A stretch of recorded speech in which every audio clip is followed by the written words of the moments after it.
Yes. Yeah, my mouse is moving.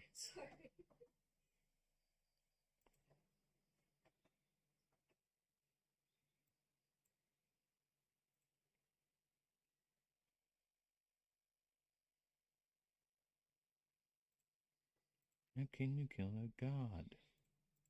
What a grand and intoxicating innocence. I'm a god. How can you kill a god? Shame on you, sweet Nerevar. Do do do do do do. Do do do do do. Do do do do. Do do do do do do do do. Do do do do do. Do do do do. Do do do do. Come moon and star, how can you do fire and war? Oh, oh, oh. Come Nerevar, come and look upon the heart, upon the heart. No, lay down your weapon. It's not too late for my mercy. No, oh, I'm a god. How can you kill a god? Shame on you, sweet Nerevar. Do do do do do do do do do. Da da da da da da da da. Da da da da da da da da da. Da da da da da. Da da da da. Da da da. Come to me through fire and war. Oh, oh. How do I get the link? How do I get the link? Where is the link? Where is the link? Whatever. Let's just go back.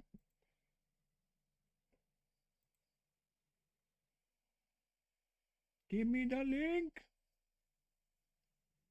Give me the link.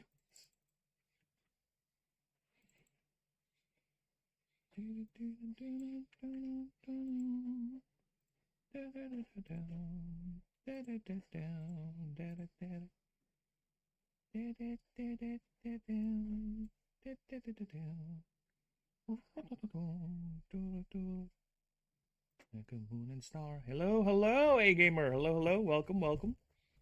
How we do? How we doing this lovely, lovely day? Don't mind me. I'm just setting up, doing all the things that needs to be set up. Hello, hello. What is this stream about? This stream is basically a dev blog, if you will. So I am in the midst of designing a creature battler set on a universe entirely of my own making. So I have done the rules. They're all done. They're all ready to go. I'm just making the creatures to populate, or basically, this is asset making. So we're setting up assets for the creatures, the stats, the characters, the items, all that. So yeah, it's going to be me thinking about the starters currently. So there are 17 types in the game, and I am making a starter for each and every one. So yes, if you have questions about the game, go ahead and ask, no problem, while I set up here. But yeah, that's basically, this is me, instead of just doing it offline, I just elected, you know what, since I'm just making my game, let's go ahead and stream it, why not? Let's devote this entire channel that was once just a gaming channel into a dev blog channel about my journey in making this thing, since it is competing with time and space. So here we go. So that's what we're doing. Hello, hello. Chocolate crunches. Hello, hello, hello. Welcome, welcome. So yeah, as I said, I am done halfway.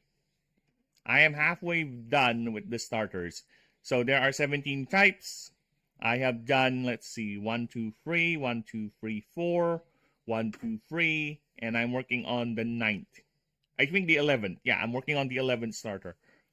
So yeah, we're almost done with starters, and I'm gonna be making the actual creatures is the next step.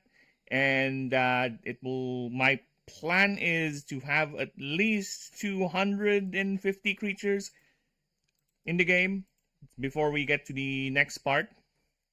Well, technically, I'm kind of like halfway through that as well, because I've already made like 25 gods and the starters, so 3 of each for the starter line. So how many of that? 10. So yeah, that's like 30 creatures. And I have like made maybe roughly 30 more creatures in the backline. But they don't have stats yet. They only have art. Rudimentary art, if you will. The concept is there, but not fully. Right? And as you can see with my starting soon screen, they're there. Some of them you'll see very, very rough drawings. But yeah, they're there. They are there. So just give me a moment. Because, yeah, the game is primarily set to be playable tabletop. Tabletop is the plan because that's the quickest and easiest way to actually test the game systems. So that is my goal, to have the game at least be playable on tabletop. Then, once we're done, if the game really is fun, if people really like it, my real goal is to have it be available on Steam. I would one day want to see this game plastered on Steam, as a game that can be bought by people. And yeah, because I am a fan. Sorry, I'm doing a lot of things, so English not good. English is really not my top priority right now in terms of brain function. So yeah, that's my goal, is to have it eventually be available on Steam rather, for people to play, a PC game and all that. But first, we'll have it play tabletop, and I'll have it be tested on the channel. So I'll have an open invite. If people want to join in, test the game with me, no problem. I'll be accommodating there, because the more people who try out the game, the more different play styles I get to encounter, the more bugs I'll encounter, the more balancing things we need to set up or fix, right? The more concepts I might need to remove or iron out. So yeah, I'll get to that, and eventually I will be making lore videos as well about the rules, the settings, the creatures, and all that. Because trust me, I am the main reason why it's taking forever. You know what? Let's go ahead and change scenes. Alright? The main reason why this is taking forever, because this exercise is both me making the creatures in terms of their mechanical functions, the moves right here, learn moves, move tutors. Yes, I do have spreadsheets for that. I do have spreadsheets over here of the move list in reference to everything else in the game. So yeah, that's how crazy I am with this, how committed I am, so to speak. So yeah, here they are. We have movesets, we have the stats, we have the passives, we have all of that. And that is actually the main reason why it's taking forever, is that. And also, I have been making drawings as well, because drawings help me set up the lore, the creature, get me more familiar in what they are, how they function, and also the lore of the world. So that's another thing. I've been typing creature profiles. I really don't like just a snippet, 1 or 2 sentences to describe the creature, because it doesn't do it justice. And believe it or not, I am a crazy person when it comes to lore building, world building. World building has always been a hobby of mine, ever since when I was a little youngin'. So yeah, the creature, let me show you a creature profile for one. Here, look at that. It's basically a textbook. Yeah, it's paragraphs explaining what the creature is, its habitat, its behavior, why is it like that. Again, world building and all that. I really love world building. But yes, it's a mixture of both. So think of it as this document I'm making is going to be a PDF file eventually for a rule book, a stat sheet. If I'm talented enough with the drawings, maybe people have been appreciating the drawings every now and then, which is thank you, very nice. I appreciate that. But of course, it doesn't help if I improve, right? And if you were to check the drawings, they actually do improve in terms of the effects in this ambition I'm putting into the pictures themselves. They're no longer simple side views and all that. There's a lot more perspective now. If you were gonna look at the older drawings, like the god drawings, because I made the gods first, right, for the creatures. So we're gonna go into Pantheon here. You would clearly see this document is technically complete, but I might redo some of it, of course. No shadowing whatsoever. Just basically the drawing, no shadows. Even with the action poses, we don't do shadows. So yeah, it's been a journey. Even with the art, quote unquote. So yeah, it's been a journey. And you can tell which one is the newer drawings because this one has shadows in it. A lot more ambition came into this drawing, because I think this is the last ever drawing I made for the God document. For the gods, yeah. But yes, you can clearly tell which one are the old drawings and which one are the new ones, just with the ambition alone. Yeah, again, the game is all set. We're ready to go in terms of the rules. Of course, we need to iron out things. We need to make sure. We'll get to that once we get to actually playing and testing the game. Now, if you don't mind, I need to check things. Is that what I was doing earlier? So I posted things. Okay, we're done with that. I posted links on Discord. Twitter. Yeah, I still call it Twitter. What can I do? What can I say?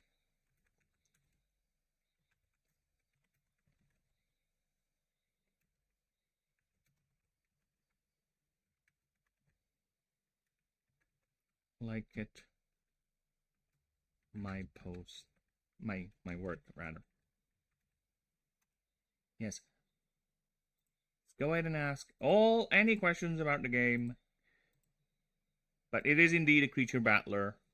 I try to make it as unique as possible, of course, because I don't want it to be just another regular creature battler. I want to have my own shtick, you know what I'm saying? So, the creature battler here, I played a lot of Pokemon, some Digimon, back in the day, you know. Well, not really some Pokemon. I really like Pokemon as a franchise. I really do. Come on. I just need to look at the creatures like, oh, that's Pokemon, Gen 9. Yeah, I may not remember your name, but I know you're a Pokemon.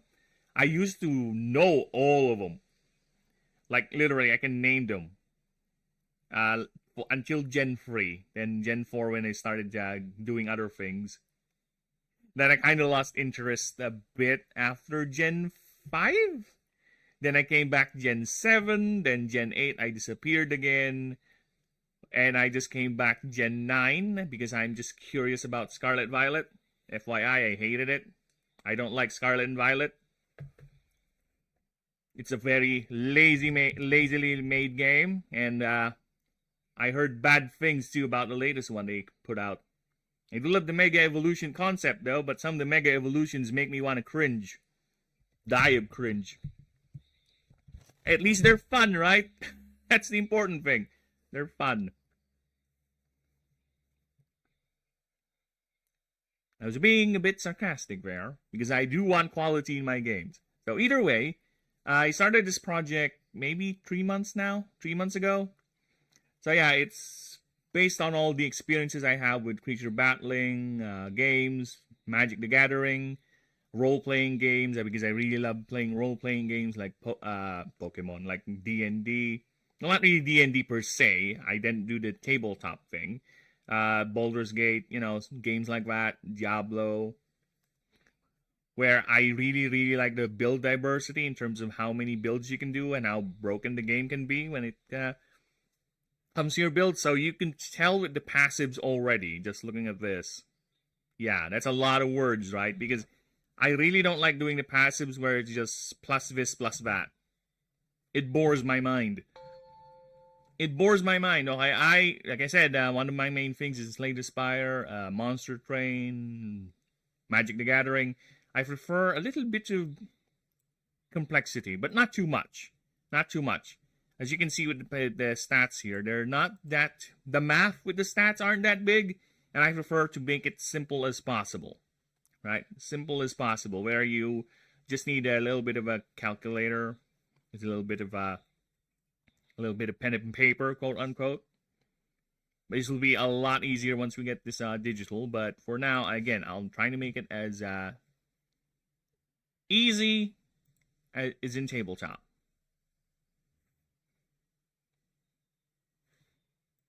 Yes, there's a lot of dice throwing, a lot of stat checking. Because that's where we're currently at right now, is making the passive. I mean, I think this is the 11th starter out of 16, because there is one secret starter, but we won't do that yet. We won't do that yet. We're actually, no, it's not that we won't do that. It's already done. He's already here, the secret starter. I just haven't explicitly said it. Maybe in one doc, yes. But in the rest of the docs, no, I have not said it. It's the only doc that does say it, because, yeah, like I said, the rules are already done. See, we have the rule system here, the flavors, the world map, the creatures stats, the character stats, because, yeah, as I was saying earlier before I went to this horribly long tangent, is that I did notice a lot of monster battling games makes the player just standing there yelling orders. They have no agency in the fight, actually, other than just throwing items, which is okay, sure, it's your flavor, right? It's your style. Again, I like Pokemon. I've been playing that game for so fucking long now. Alright, sorry, just checking things. That I just figured out, you know what? Let us make the player character be involved as well. I kind of got inspired by that when I was playing, what do you call it? Digimon? Time Stranger? The latest one? Because the player character there actually does get involved in the fight. Yeah, he has a gun. For all intents and purposes, it is a gun. Okay? The main player character in Digimon Time Stranger has a bleeding gun. So he shoots things. If you get enough energy. Whatever the logic is for that game. They have abilities that you can fire off every now and then, which is okay, nice. I like that. I like that the player gets involved. So for me, your player is another layer, another character you have to build up. You have to level up. You get perks, you get equipment and all that. You also have stats that actually helps with overworld interaction in terms of dice checks. So yeah, that's where the role-playing game, Baldur's Gate 3, came in or comes in. So yeah, you have stats. There's, I think, 4 player stats. You have Arcane, Wits, Ingenuity, and Strength. Right? And also your morale. That's a different thing. But yeah. So there are currently 8 playable races with their own stats, with their own perks, systems, and all that. And aside from that, you have your creatures to manage. And don't worry, that's another thing, too, that I aim in with this game, is that I also notice that in a lot of creature battler games, especially ones where the creature evolves, digivolves, whatever, the earlier forms become useless in the greater scheme of things. They're just a stepping stone. They're forgotten as soon as you reach the final form. That's it. They have no other mechanical use other than a stepping stone. It's kind of a shame, considering some of the forms I like in Pokemon design are the earlier forms, and I can theoretically bring them in game, sure, but it's, come on. They're just stat sticks. They're inherently not as good as the final forms. There's no going around that. There are some exceptions, of course. Some, but that is not the norm. Alright, that is not the norm. Me, I will try to make it a norm where all the forms are useful. All the forms are unique. So yeah, even though I have like, let's say very, very low in terms of species count, in terms of actual species count for the lines, you know. For example, I have like 300 creatures, but they're like 30. Is that 30? Am I doing the math right? 30. 300 divided by 3. 100. Okay. Only 100 creature lines, and they're all 3-stage evolutions or ascensions. Yeah, it's not that much, but the way I designed them, they are actually unique. You can play them. They have their own unique play styles. They have their own. Actually, they're so different that if you were to check the move sets of each of the forms, they are actually very different. They have different move sets. They have different passives, completely different play styles and stat lines. They all have unique moves. Even the typing will change. See, it's Almagosi here is a Voltaic Artifice, but its Friar form, the Hokuso model, is actually a Voltaic Nyx type. And the only reason why it stick with the primary typing Voltaic is because this is the Voltaic starter. This is your starter for the Voltaic types. Some Ascensions will be completely wild, where the creature, like there's another one I made, Quarksling. It's a Water Nyx type, right?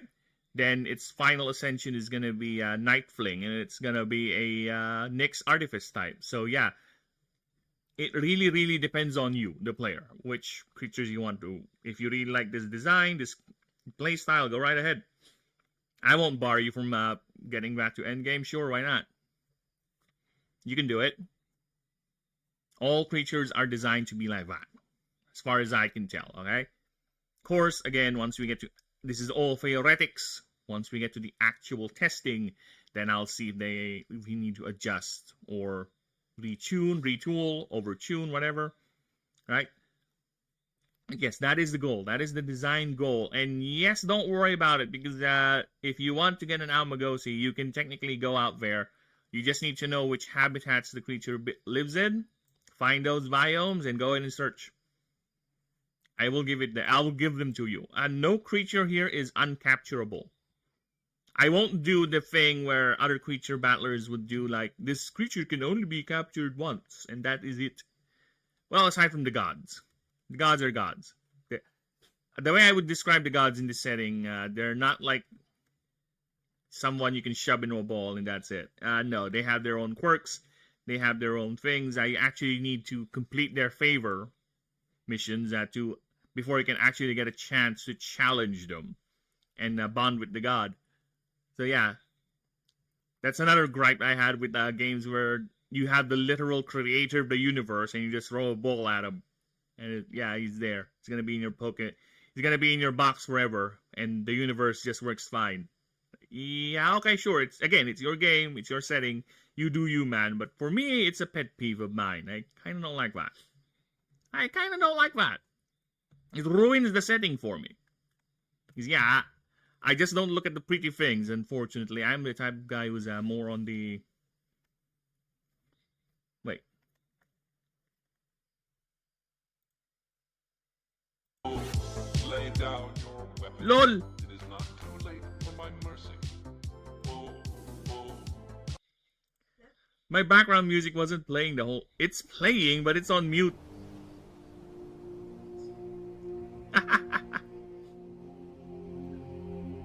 There you go. Okay, we have our background music.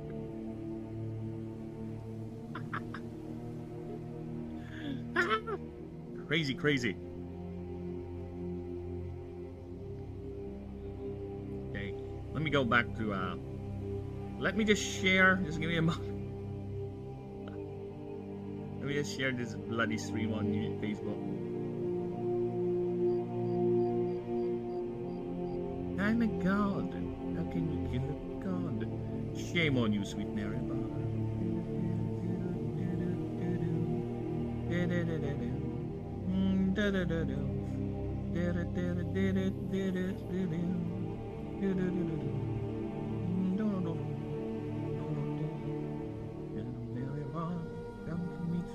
Fire and war.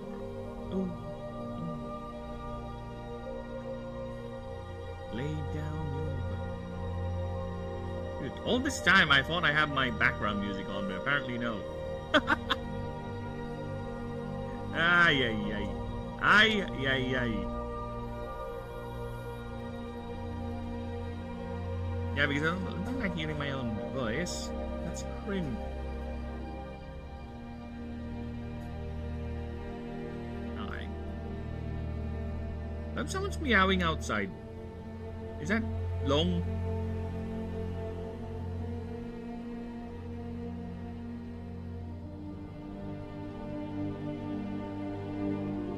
Yeah, we have a lot of hungry kittens outside. Why? They're beating at you? Ah, baby. She's hungry, angry. Angry.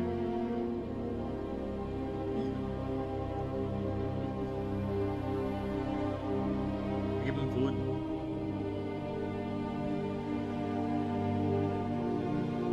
As I was saying, yeah, so yeah, all creatures are capturable.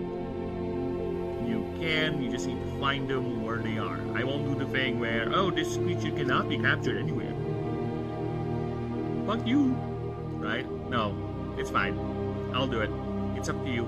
You have fun, no? I mean, my main goal is, yes, I will punish you. But it's the game. You just need to learn the game. It's fine, it's fine. I will allow broken shit, alright? I will allow broken shit where it comes to a point where you invalidate most of the content, you know? The only time I would go around in balancing stuff is when you actually get that power level too easy. That is the only time I would consider balancing stuff. But most of the time, no, you do you. Have fun. Have fun with my system. The more you break it, the more I'll be proud of you. The more happy I am. Like I said, with games like Slay the Spire, Magic the Gathering, there are games that revolve around making the broken shit as much as possible. Yes, and now let us continue with our journey. And like I said, this is the 11th starter out of 16. So we are very, very close to the end of the starter lines, and I can finally move on to the ordinary creatures.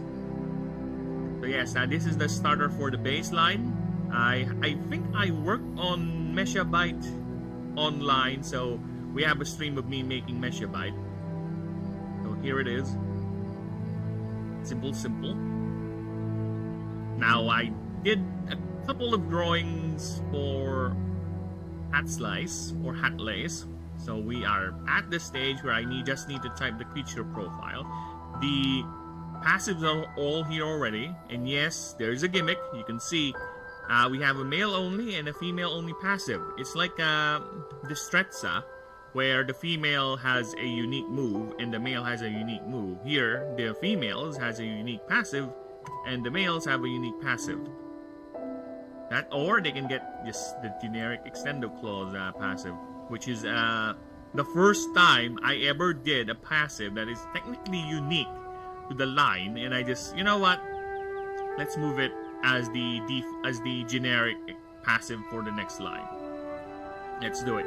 And this is actually the first ever Ascension where the type is the same. It's base for Meshabyte, and when it sends to Hat Slice, I need to get used to the name pronunciation here. It's the same typing too, base. The only thing that will change is the final form. The final form, which is Mihraj, is gonna be a mythic type. Yes, just look at that. That is legendary right there. I'm sorry. I am so fucking biased with this design, alright? This bad boy right here.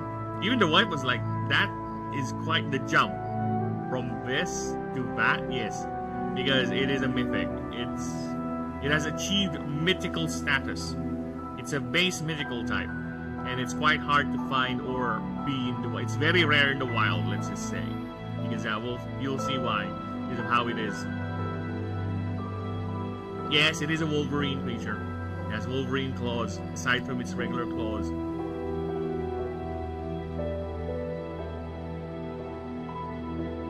let us go ahead and get the typing.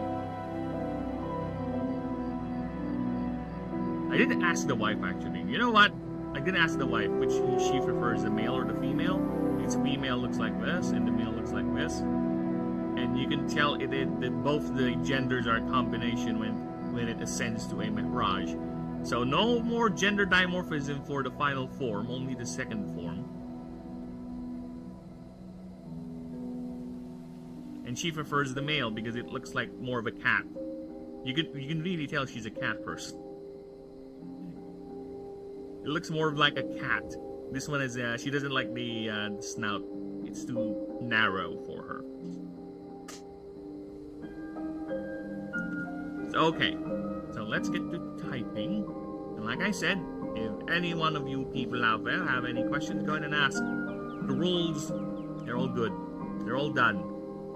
Anything. Under the sun, actually. I'm okay with it.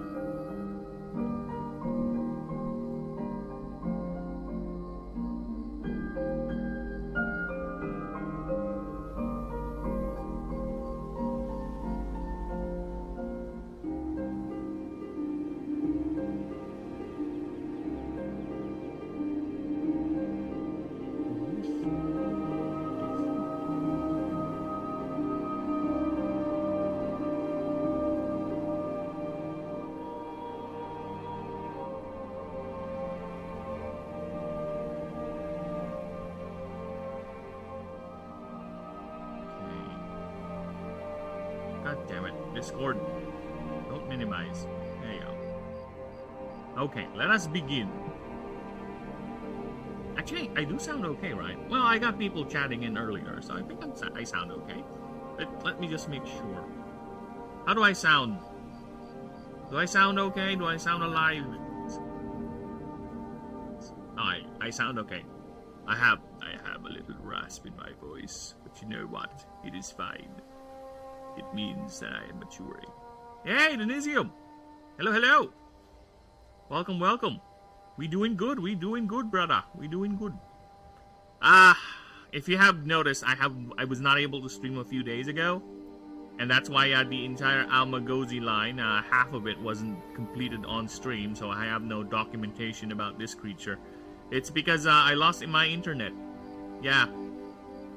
I lost my internet, so for how many days did we not have internet? 2 days, no internet, so no streams. And I just worked offline quietly and completing the Hoxawaddle and the Almagozi line, or basically Ascension forms. So yeah, they're all here, and I kind of wish I streamed it because I really like Almagosi's passive. It is quite unique in terms of all the other passives I've done so far. I'll be going for another week because I had to go to camp. I just got back to sleep at home. Oh, damn. Well, I hope camp is fun. What kind of camp are we talking about here? Just camping outside in the woods? Because, yeah, that's neat. I used to do that a lot back in the day.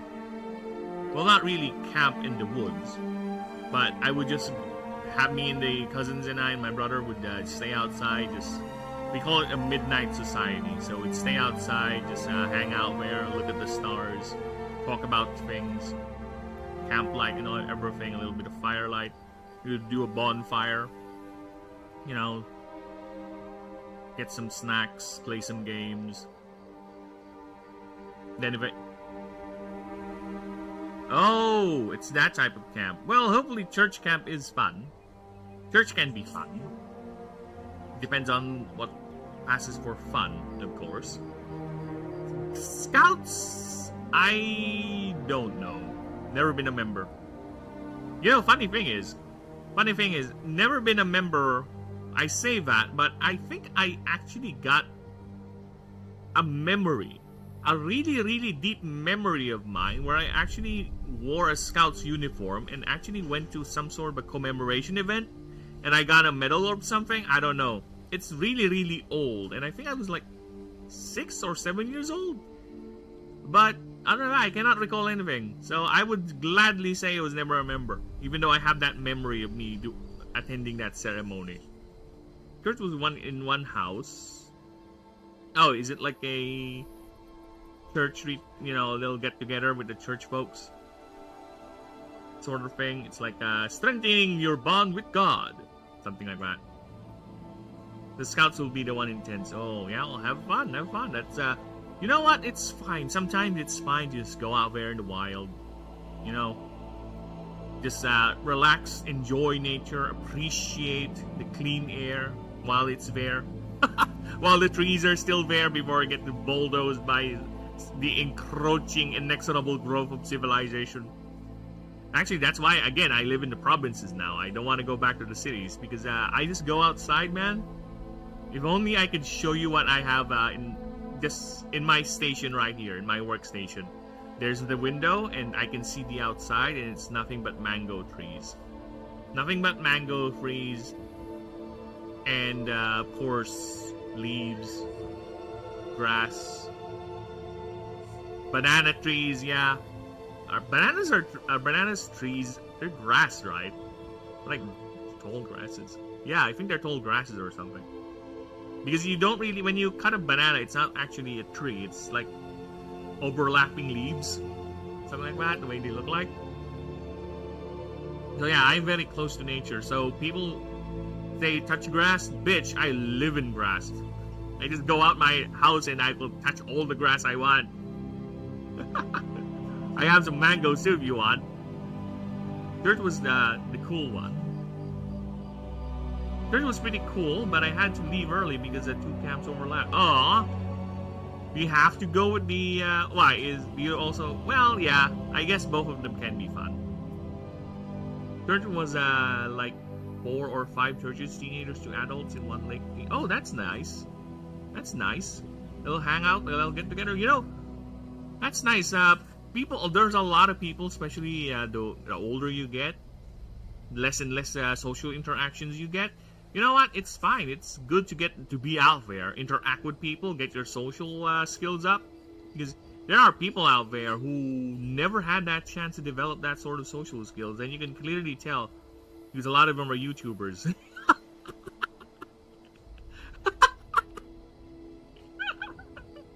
A lot of them are YouTubers.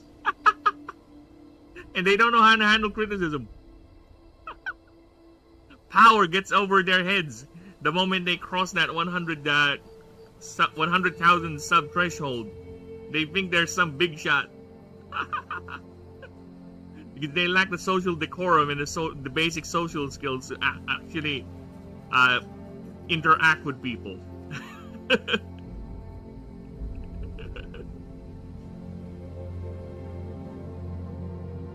Yeah, believe it or not, even though I talk a lot, even though I'm quite talkative, people say I have good personality. I don't know. I don't believe them. But you know what? You do you, people. I am actually more of a antisocial prick. I tend to not be involved in social things. Dude, my Discord account, I have Discord, right? Especially with my personal Discord. I belong to several groups, several Discord groups, but I rarely visit them because for some reason, you know what, It's not that I don't like hanging out with them. No, I like hanging out with the people. I won't be in that Discord if I don't like the community, okay? It's just that when I get busy, especially when I'm doing this project or any project that makes me to become too focused on that thing, I get too busy to the point where it's like, oh shit, I didn't realize, oh, the time flew. Oh, yeah, I forgot to check with these people. Sorry.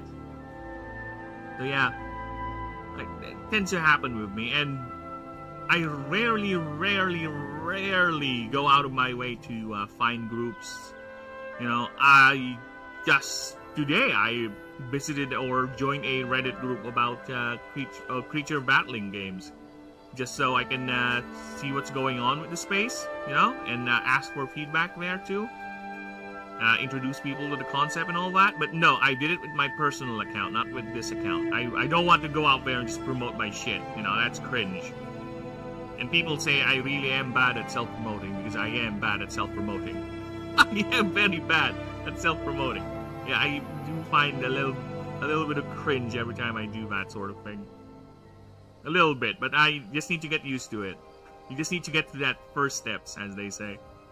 Yeah, sometimes I see young children and they are just commenting for no reasons, like the TikTok commentary. Yeah, because that's most of their social interaction is through TikTok. It's a very one-way sort of thing. right? They don't really get replies. They don't really get proper face look.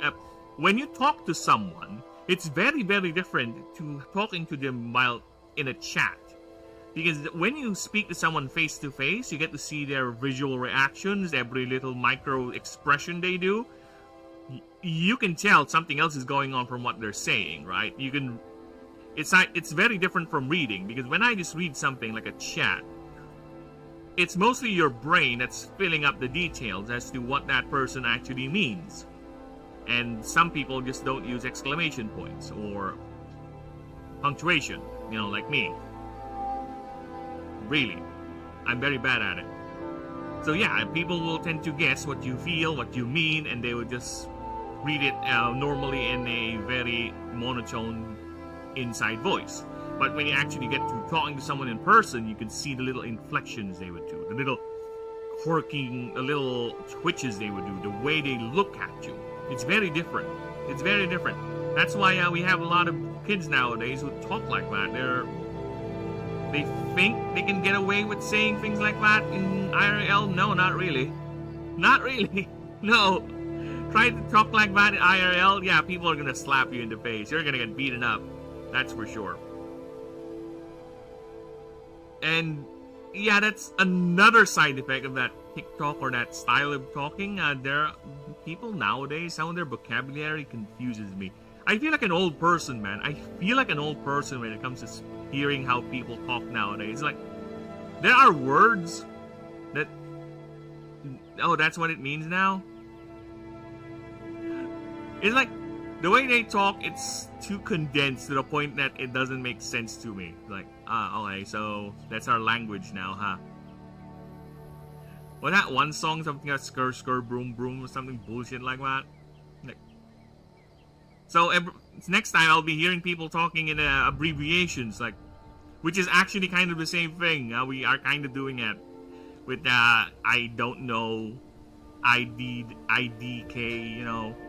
as far as I can recall. Yeah, stuff like that. But you know what? Even though I get confused, and sometimes I do find their lingo to be a bit cringe, I'm fine with it. You know what? It's fine. The important thing is as long as we can understand one another, okay?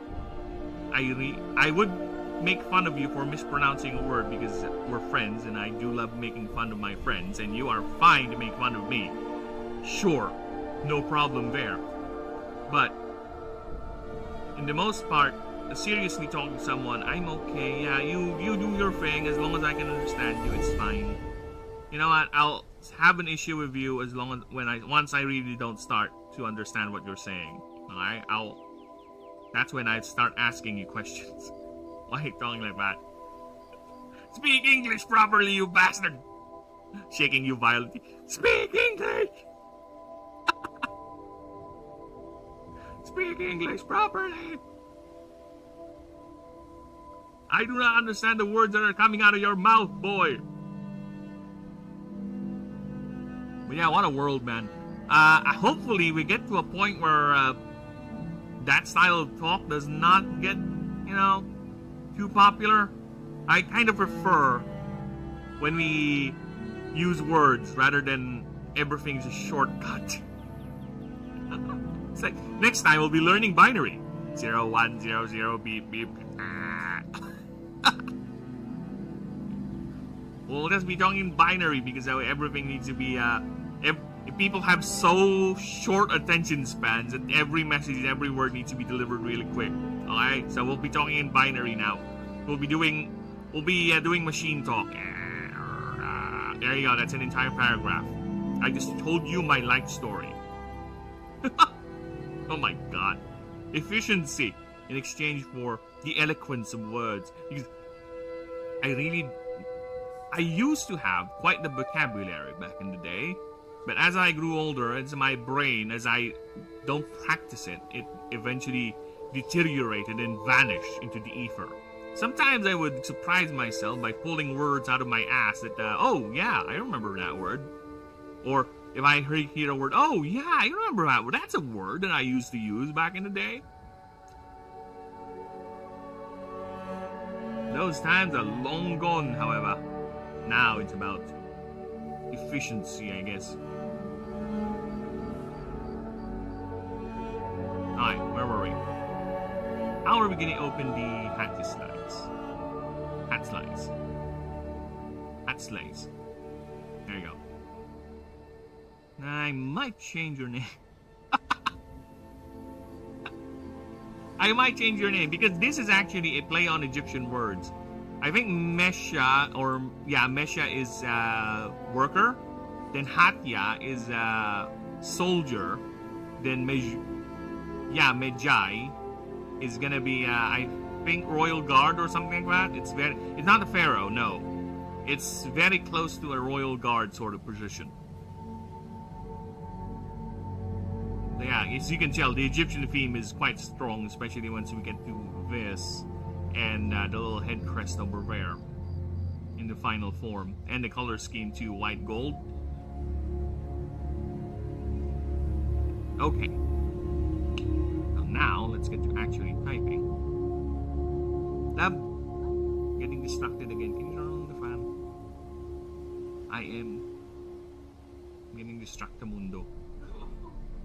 Okay, people, like I said, if you have questions, go ahead and ask. Go ahead and distract me. It's fine, it's fine. I prefer that I keep on, we need a little bit of engagement here every now and then. It's fine. Don't worry about progress. I will always find a way to progress the project. Okay? A little tangent here and there doesn't hurt me. Most of the time. Sometimes. So where were we?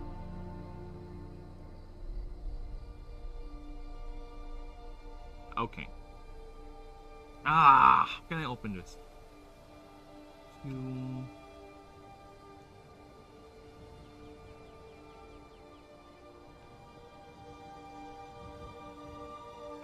To see. Okay.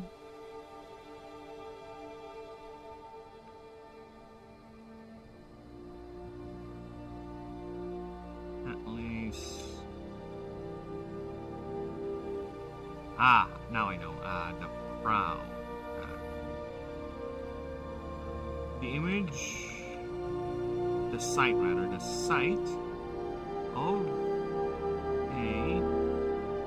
So we're lounging. Words or catechisms. Words for a four-legged animal sitting or lounging. There's gotta be other words for it. Either way, I need words. Words! Give me words. Sit, seated, resting, upright, attentive, lounge. Recline, resting, scroll. No, not lying. I think recline, no, lounging. Okay, the site of a...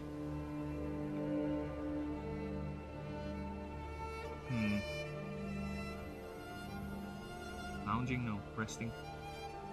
Words! The words. Resting on its haunches. Perches for birds.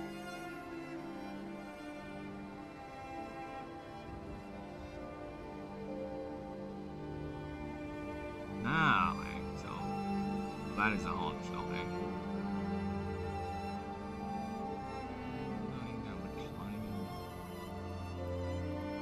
Crouch. No. Comfort. No. Loafing. There you go. Yeah, loafing. Let's go with loafing. That is such a cat term. Yeah, that is what I'm looking for. Yeah. No.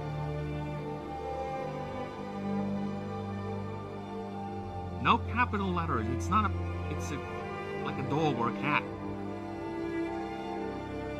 Or do you have to put capital letters because it's a name and it's gonna be copyrighted? IP and all that. Because you can only file copyright or IP claim, or you can only get intellectual property rights attributed to your thing if it's a proper noun, like a name. Improper or common words, you can't, because that does not make sense. If you're allowed to do that, you can just go ahead and copyright everything. Like some other idiots would. There was a time where some idiot that, well, two of them actually, tried to copyright the word react. Yes. They would try to put an IP claim on React, so anyone with a video using the word react would have to pay them for copyright, or they can claim it for copyright. It's like, fuck off. Fuck off. You greedy bastards. Glad they were not approved, because that is some slimy shit you got there, boy. Slimy. Because to be fair, I think they were the first React channel on YouTube to actually make it big. And so, in their infinite stupidity and their fear of competition, since everyone's doing React channels, there was a time where YouTube is nothing but React channels, right? If there's something new or whatever show / anime or trailer that came out, there will be a fuck ton of React channels milking that. Which is okay, because people nowadays, especially during the COVID COVID years, people are locked in their houses and they're very much starving for physical or some sort of social contact. And YouTube, Netflix answered that, and that's why React videos became popular at that time. But I think due to copyright getting stricter and stricter, a lot of React channels started disappearing. Either their videos are getting claimed, their channels are getting deleted because of all the copyright strikes, or basically the people just got bored of them, because a lot of these reaction channels are very fake, unfortunately. They're very, very fake. And actually, that goes a lot for streamers as well, to be honest. They're not really genuine with their reactions. It's always hype. It's always amazing. They don't really absorb what they're watching. Again, it's preference, right? Sure, if you're really into that thing, whatever. But people nowadays can smell this ingenuineness out, or fakery, this ingenuousness, miles away. And a lot of them really do come off as disingenuous or fake. Unfortunately, people are getting pulled with AI too, but that's a different story. But when it comes to reaction channels, a lot of them just petered out, because people are finding out, whatever. Because imagine this: you give everything 10 out of 10, 9 out of 10, even though the great consensus is people don't like it. Then what is the value of your rating then?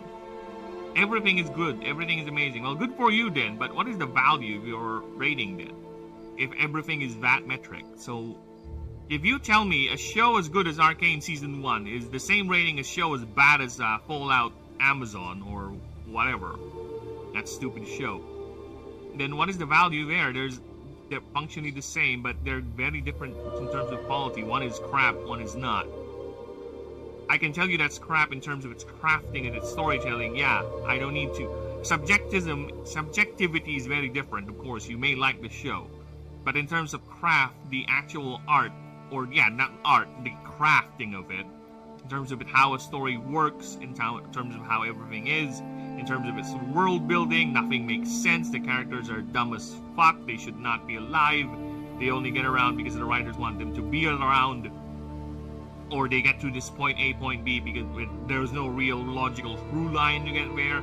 There's no real sense to it. None of the payoffs makes matter or it does anything. It's all superficial nonsense. Sure, you may like it, but they all fail in those metrics, so it's shit. I'm sorry. And I was even told, if you're a fan of the Fallout universe, you'll like that show. It's like, no. Sorry, I don't clap at everything just because it's wearing the skin of an IP I love. Fuck off. I am different. I hate to say this, but I don't look at media that way. If you're gonna wear the skin of an IP that I like, make sure you wear that skin properly. Yes, I have typed, see? Yes. Hi, I'm typing. The wife is like, you're supposed to be typing. Yes, I know. I'm getting tangent vibes. I'm getting tangenting. Just giving me that look. That look right where I was like, shut up. Shut up and type. Ah, I love women. Alright, where was I? Leather hat lace. Lounging. Oh, shit. Loafing. There you go. Loafing. High. Top. A rock. Cliff. Looking down. Is a sight. Many travelers.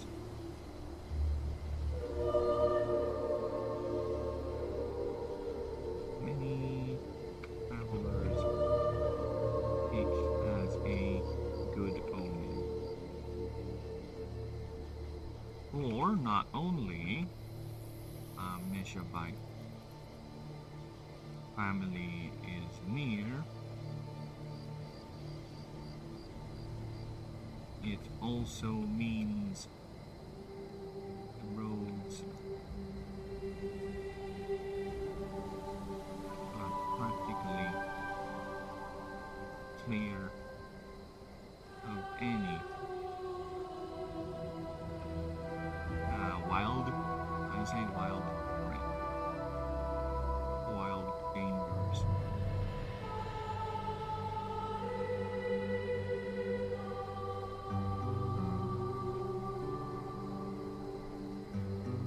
They are considered omens of good luck.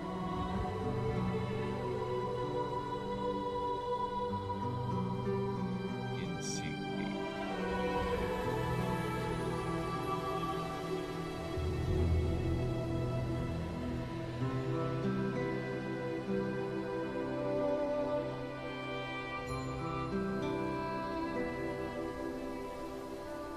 More these features.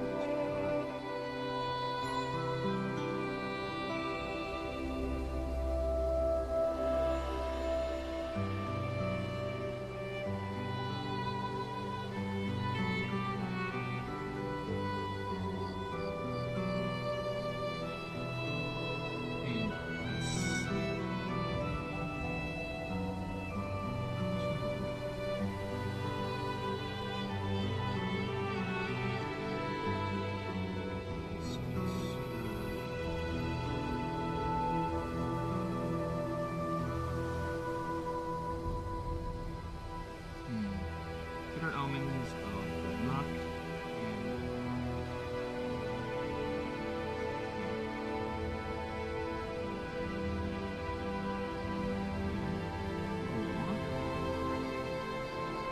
these really protective of their family. Yet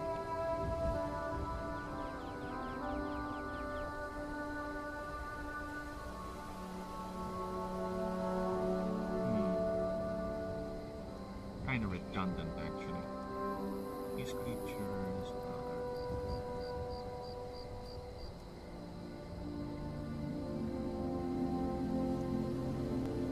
I think I need to move this in the front.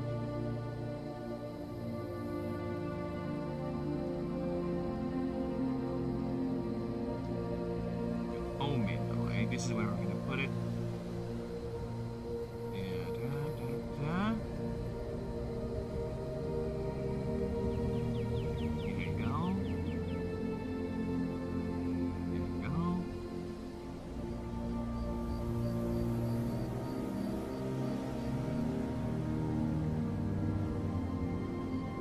Okay.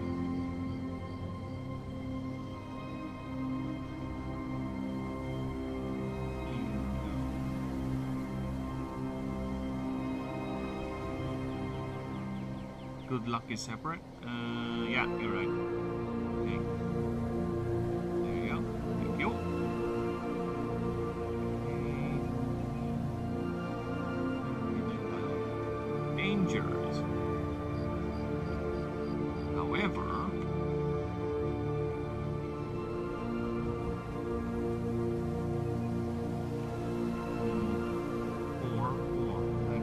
Let's keep using the word sentence. It's always my beginner. That's nice.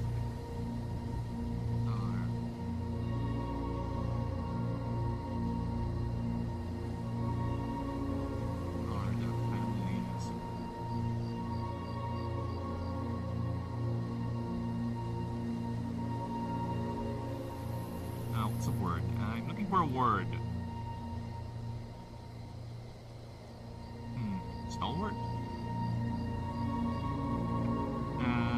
Synonym?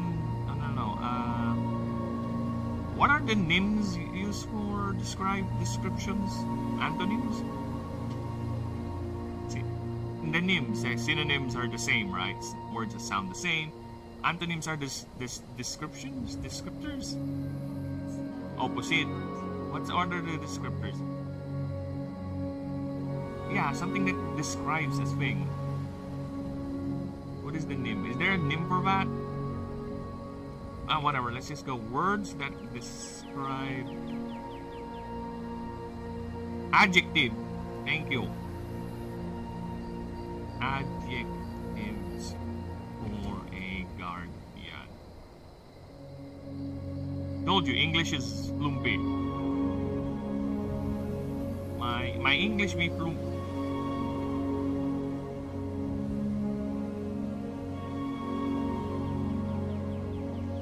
The fuck? Vigilant. Watchful. Ah, there you go. Families ever vigilant and stalwart. Wanderers.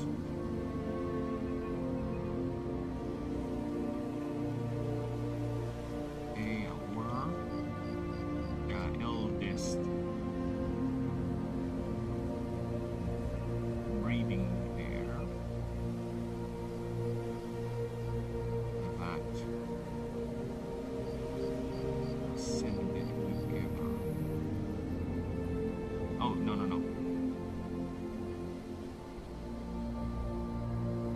They are mostly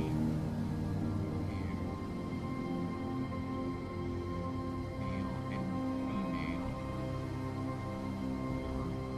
They were the family's eldest breeding pair. So yeah, that's why we have a male and a female here. Yeah, they were the eldest breeding pair, but since they're the eldest, they're now too old. They somehow got to that age without getting killed or, dying of starvation or whatever. So they now can ascend. They have achieved the age where their bodies can get enough mana, because like I said, they are base creatures. So mana is not really a part of their biology. It is more of a something that enhances them when they need it. They can technically be animals. They can survive without mana. They're not like the Alderon where it's totally dependent on the substance for it to function. No, base type creatures, primarily double base type, like pure base, can literally survive in a world without mana. They are animals. They are I would use the descriptor the in-between. They are the gap, right, between normal animals, because yes, there are normal animals in this setting. There are birds, there are lobsters, there are crabs, something that Pokemon once had, but for some reason forgot or skipped or just let go. And just also with predation, that's another thing they forgot. They just never mention it. For some reason, no one eats another animal in that world, which again, it's their world, it's their setting. You do you, but for me, it makes the whole ecosystem doesn't work. It don't work, boy. It don't work. What is this ecosystem? Okay, how do they? Apparently, everyone eats tofu or rice balls, I guess. Even a creature or an animal an Ekans that is clearly a snake. Even Prior that's clearly a lion that has predatory features, does not eat any meat, they eat rice balls. Alright, sure, whatever, man, it's your universe. You do you, alright? Because why would a creature like a Charizard bear fangs if it's not going to use them for predatory actions? Why would a Pidgeot not develop talons that are for grasping if it's not going to use it for predation? It does not make sense world-wise, I'm sorry. There is that one Pidgeot art I have, and I have it on my screensaver, where it does show a Pidgeot catching a Magikarp, which is very rare in terms of Pokemon art. You rarely see a Pokemon predation like that. And it's only implied too, which is fine. At least I get that art. I am okay with that. I don't need to see the Pidgeot actually tearing the Magikarp apart. Okay? It's fine. At least we get that implied. That is the most implied act of predation ever. But they don't really specify it. They only do that. That is the most you're gonna get with Pokemon.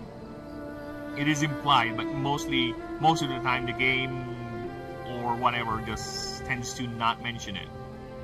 It is only implied, which is fine. Again, it's their world, right? But for me, it does not make sense if that's their idea of it. In fact, there is some Pokemon fan games I played, which again, it's a fan game, you do you, but I do find it cringe that there is a Pokemon fan game out there where it's explicitly said that the king and queen of this country has forbid the consumption of Pokemon. Like, alright, sure. The one where people are gonna get their protein. Everyone's gonna eat tofu, I guess. Then that will only incentivize underground groups to actually have, more poaching of Pokemon, because there will be demand for Pokemon meat. Either way, you're just making it illegal, but people will not, all of them will 100% go there. No. Now you're just giving more criminals another avenue or another market for them to be criminals. Yeah, thank you. This is why I told you I am a stickler for world building, okay? And granted, I am not even good at it too, because there will be holes here that people will see and they will question my logic. And I'm gonna be like, oh, it's actually this. Or most likely I'm gonna be like, oh, you're right. I need to figure that out. You're right. I need to figure that out. Like, the biggest question I have in the setting right now is because, yeah, we're currently in a mana crisis. We're in a drought phase of mana. But the civilization took 1,000 years before the Auric Confederation actually tried to solve that problem.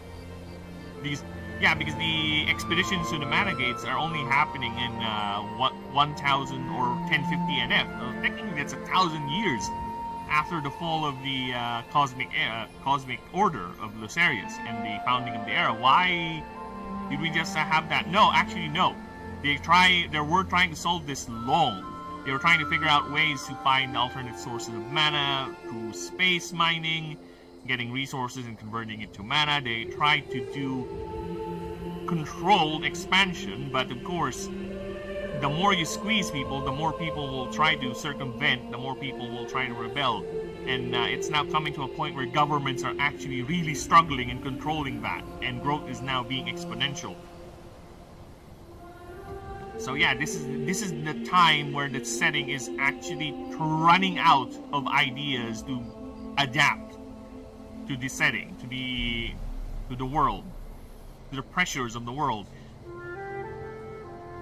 Yeah, they were trying to figure out ways, but they are at the point where they're running out, and this is another avenue they're willing to explore, because like I said, the mana gates, they know that the mana gates are there and they're locked for a reason. It's because of the void, right? They just want to know why hasn't there been any massive void incursions for the last 1,500 years, and if there's something they can do about it. Maybe it's time we open the gates again. Maybe the void is no longer out there. Maybe, but they can't really get near the gates, because any attempt of aerial or orbital incursion into the gates using spacecraft or any sort of vehicle gets shot down by the phalanxes and the automated defense systems of the gates. So yeah, the only way you can get there is by foot, through the blasted waste, and that's where your player character comes in. Now, since I'm gonna have multiple character origins, I don't know how I'm gonna do it. I might just have it you stumbling into that, because what if you're just a dude who just is not really into what's going on, you know? Oh, they say there's a mana drought going on, but I don't believe it. My farm is doing okay, and I'm a country bumpkin who wants to go ahead and explore and start anew. I want to experience new stuff, and your goal of experiencing new stuff, your farm boy, is going to the most dangerous places in the world, and that's the blasted waste. So yeah. So you might stumble into that greater mystery, you might get recruited by the government, it depends. I'm still thinking about that. We will get to that once we get to that, which I still need to do Placivitus, Primodus, the Heroes Triad, Liliahelix. Yeah, I think I still need to do 4 more God favorite tracks, then I'll do the Nexuses, then I'm done. Then I'll be working on, as promised to Denisium over here, I'll be making the non-Astari character backgrounds. I have a couple already, and the most interesting ones for me is the Mage. Yes! You heard what I said. You can get to play as a mage because magic casters are still in the world. You are a magic caster technically. You are an animancer. Your specialty as an animancer is bonding with animals, with the creatures of the world, which is the most popular thing because the creatures here are quite extraordinary. So yeah, that is the main magical discipline. But there are pyromancers still who study the greater mysteries of magic. They are the mages. They're very, very few are far in between because it's easier to just bond with a bird and tell the bird to cast fireball than to actually learn how to do the damn thing. Okay? But there will be a mage class, and you will have your spells. That is an interesting thing, and I'm thinking there will also be guns in the game. Yes, that's another thing. There is a gunslinger class where, yes, you can have guns. There will be a perk for the other characters to use guns, but it's gonna be like a military training sort of perk. You can only use basic weapons like a tranquilizer gun or a handgun or something, but before you get to the actual military grade weapons, you need to get that perk to learn, but that class isn't needed because it's an ex-soldier or a mercenary. So yes, I told you, man, it's easy. The setting will allow such things. And I already have a way of balancing the gunslinger class and the mage class when it comes to the creature design aspect, because this is first and foremost a creature battler, okay? But there will be gimmicks like that. There will be gimmicks like that. And that will also incentivize me in making enemy types that are not all creatures. I can also make enemy types that are basically grunts or soldiers with guns or, you know, something like that. And you just have to use your creatures in beating them. So yeah, there's a lot of things that are... A lot of doors are being opened with that in terms of encounters, right? But we'll get to that when we get to that. For now, let's focus on the things that I actually have in front of me.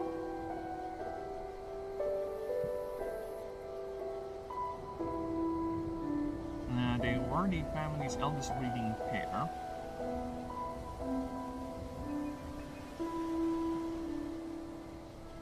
Ascended together.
not a good place to put that in. I need a place to put that in.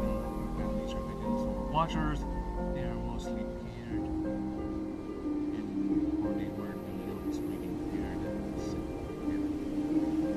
The word families.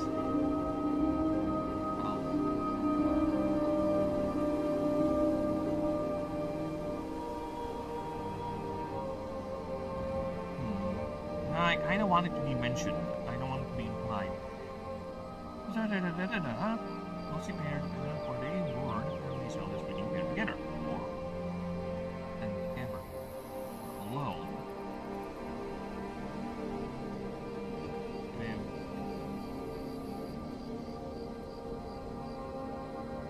The only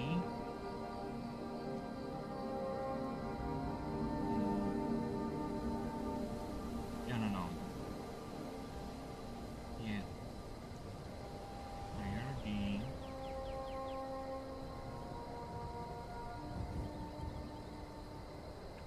fact no regardless of which these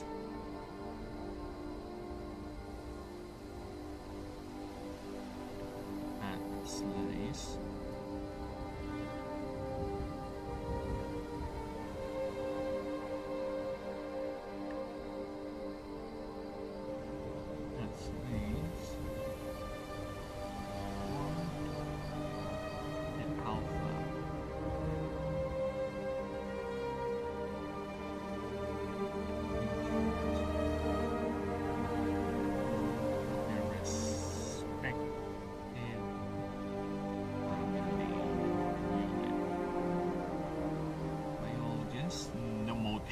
What is moted?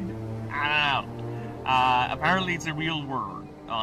Because word did not complain it was a misspelling. So I need to figure out. I am genuinely curious. I know word moat does exist, but not M-O-T-E. I know M-O-T, M-O-A-T, which is the thing that surrounds a castle. But what is moat? Oh, there you go. Most commonly refers to a tiny particle or speck. Okay. Motes. Biologists moted. They specked. They tiny particled. The trigger. Noted that the trigger for the ascension is not for environmental pressure or competition, but rather the family's overall prosperity, where the old alpha gives way to a new generation and ascends, becoming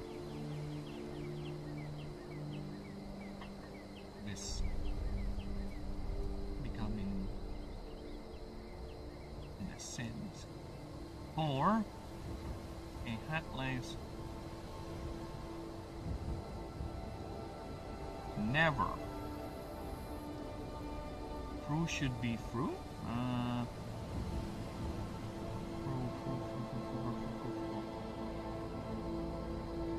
Fru. I think, yeah, you're right. You know what? Okay, I need to be reminded. What are the differences between fru and fru again? Fru versus fru. Because fru is you go through, right? You punch through. Fro or fru, it's words. So yeah, okay. So fru is the standard English spelling and appropriate to almost all writing. Fru is an informal abbreviated spelling. Okay, so it's basically the same, but fru, the other fru, the one I use there, it's more of the informal one. So we're gonna have to go with the formal one because this is a creature profile, so it doubles up as a little encyclopedia. Think of it like a picture book. for little kids to open up. Hey, look at this, mommy! I want this picture book. You know, something like that. So it has to be a little more formal than PHRU. So yeah, so we're going with that. Thank you, thank you. Sensible Huntleys.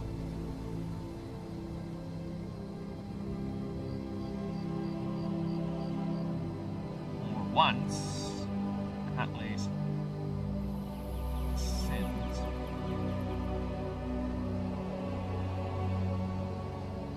for once a Meshabite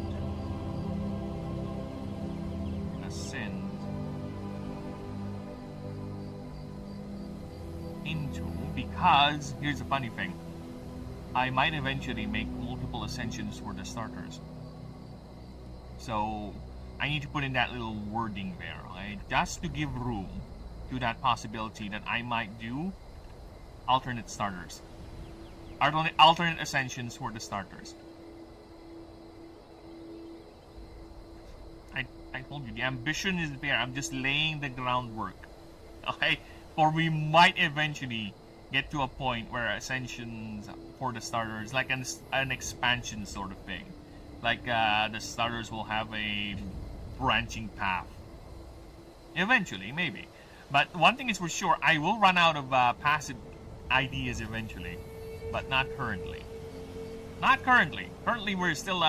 I think I'm still healthy with this, with the level of variety and uniqueness with this, with the passive abilities.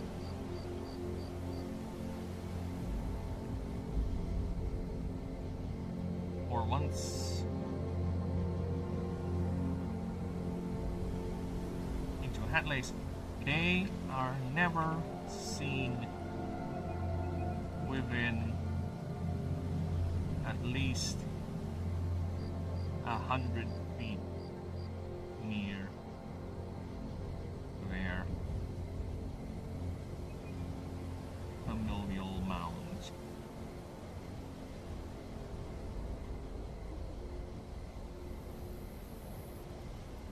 The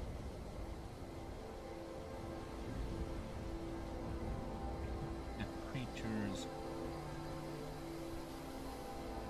now live in the outskirts. In the perimeter, actually, is the word, perimeter. Ever watching and taking over.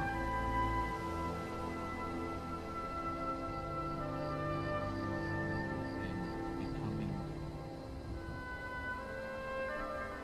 the family's vanguard.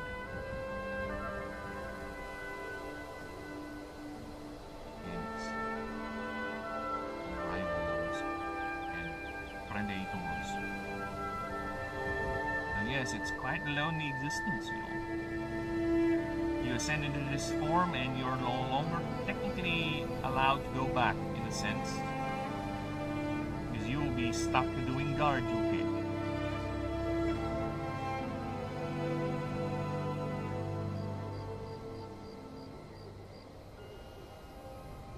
They will fend for themselves. However,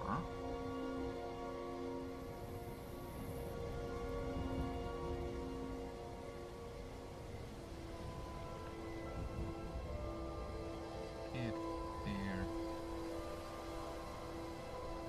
families have enough surplus, it has been documented that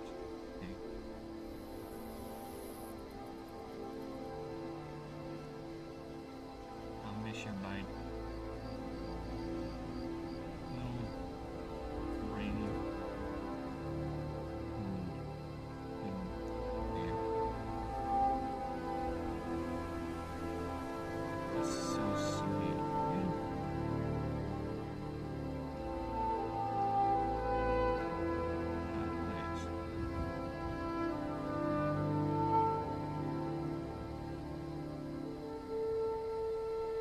Now, Okay.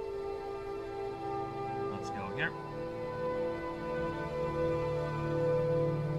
And I need to pee. I'll be right back. In the meantime, enjoy my BRB screen. It'll be quick, I promise. I'll be right back. I just need to pee.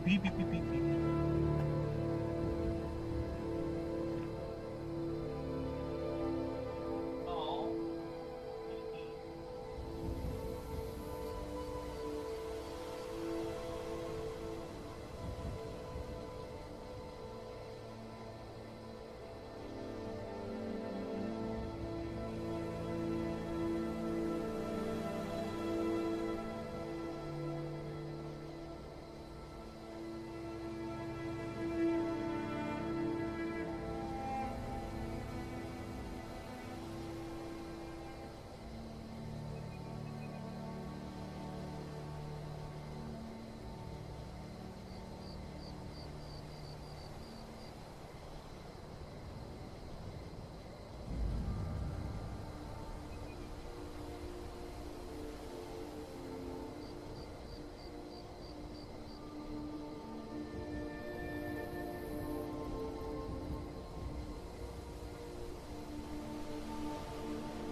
Hi, we're back.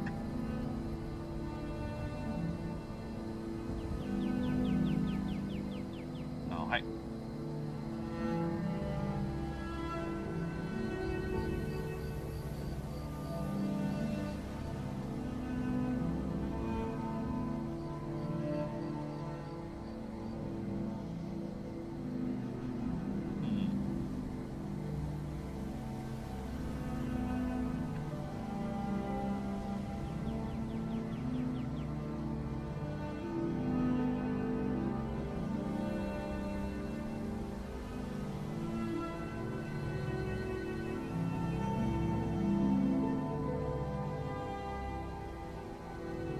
Associated pathways, okay.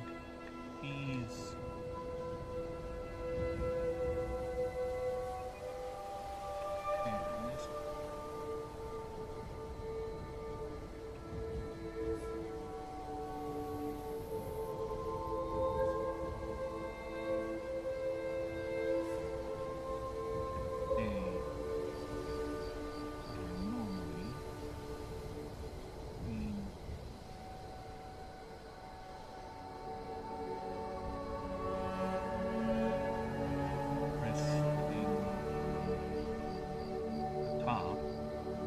vantage point.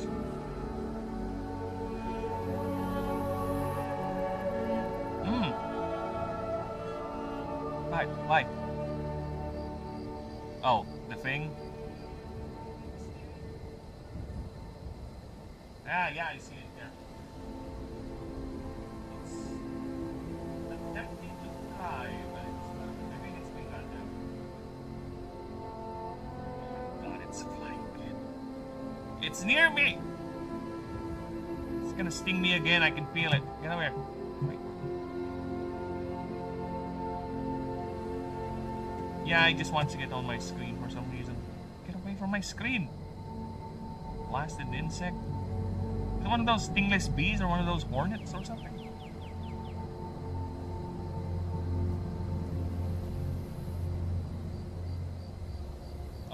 it's an ant. Explains why it's not biting you. Yeah, it also explains why it's not a good flyer. You normally see in high atop resting top vantage points, scanning the horizon.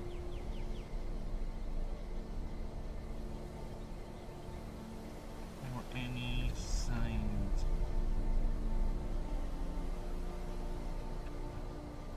For any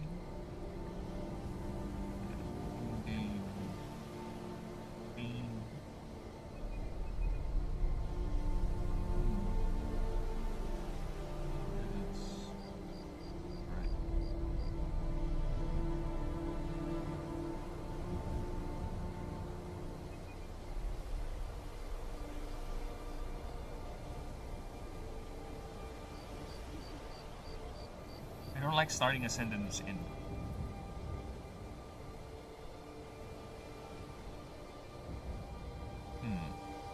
Or again, no, other way for start a sentence. The threat, yeah.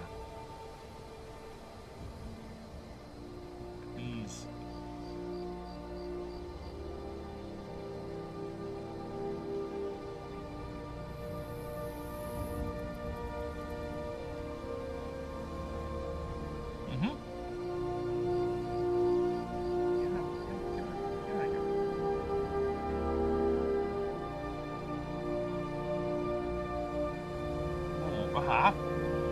Alright.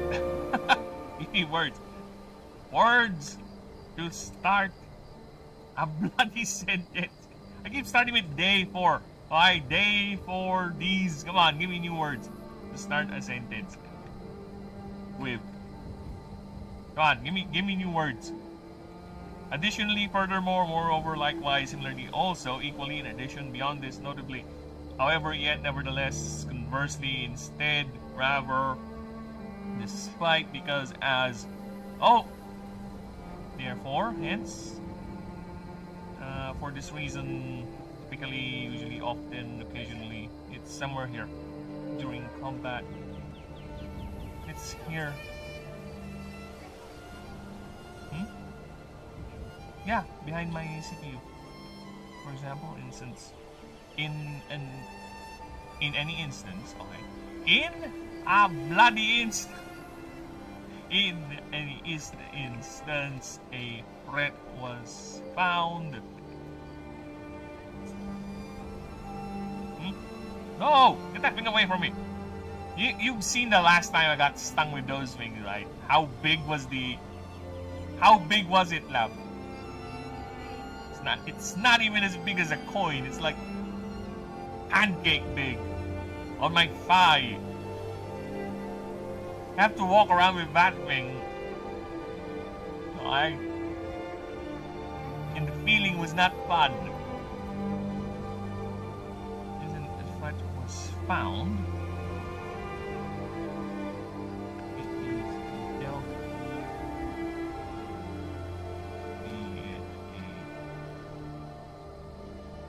Opposing family raid.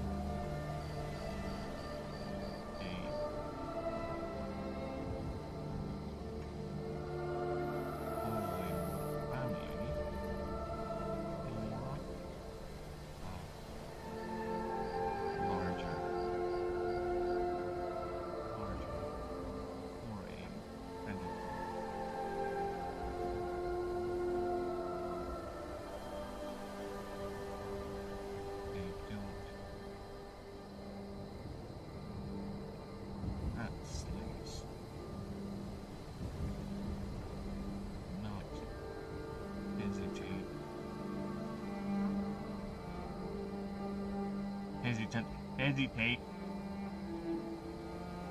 Immediately on the offensive.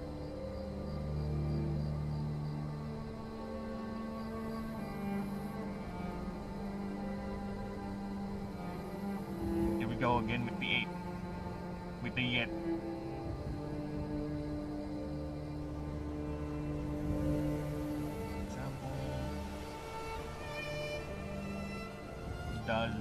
therefore, hence, these, however, yet nevertheless, likewise, furthermore, similarly, equally, in addition, to this rapid response,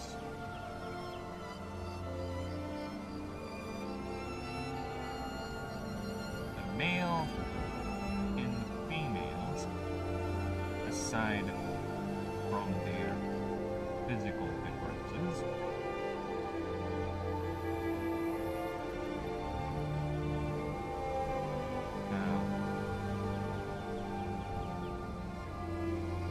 develop each their own unique strategy.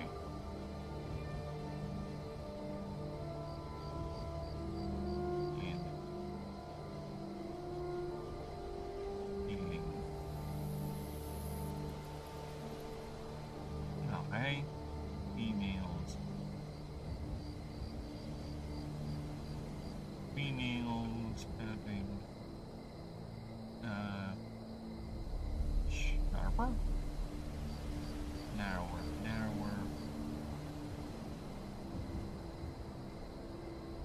snouts.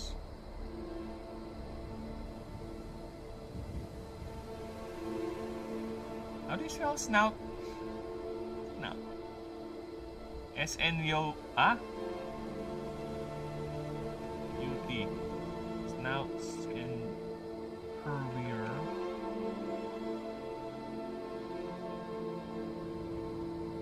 Tails.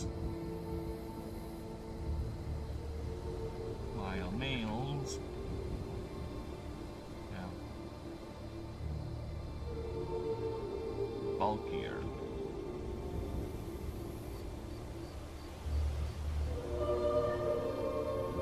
And shorter.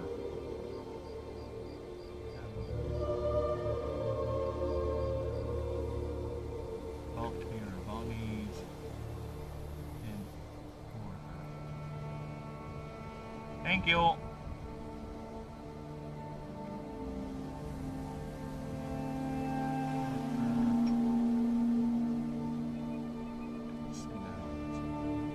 Snoots.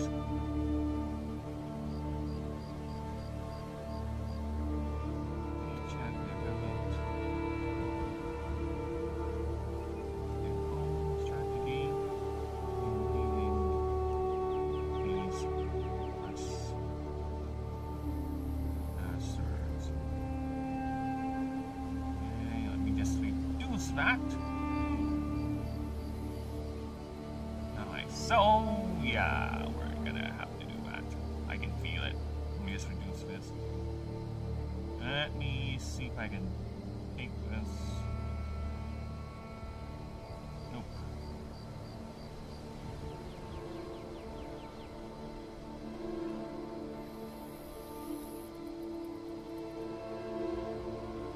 God damn it.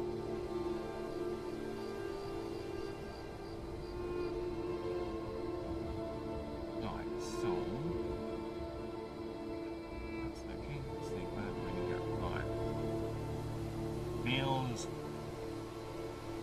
prefer to get in close and use their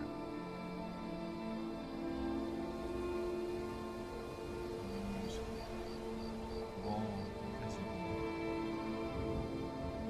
power.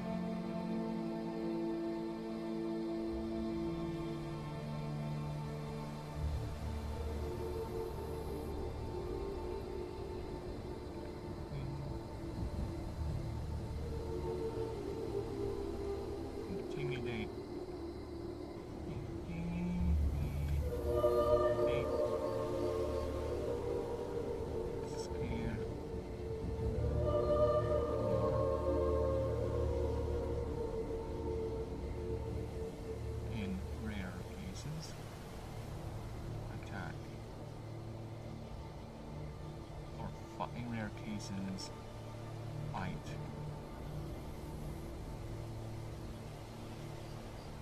Females, on the other hand, are using loud noise and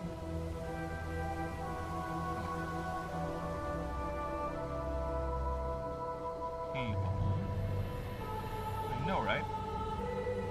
I think he just bit me.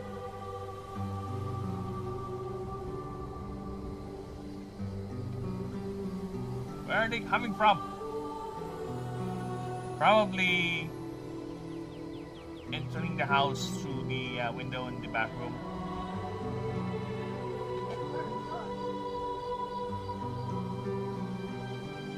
Yeah, that's what you get for living in a mangrove grove, people. Yeah, we're close to nature, but goddamn is nature encroaching all the time. That's another reason why we have a cat inside, because the cat is a good deterrent. Larger animals like frogs, because we do have cases. We had a case where there's a frog, right, living behind a refrigerator for how long? For like 3 weeks, right? It's long because every time we would go to sleep, we turn off the lights and everything, we would hear that thing croaking. It's like, he's living behind our refrigerator. Because that's where a lot of the insects tend to hide as well, and frogs tend to do that. They would just lay in the corner and just wait for their prey to get near, or that's where they hide during the day. So yeah, the frog would live there, right?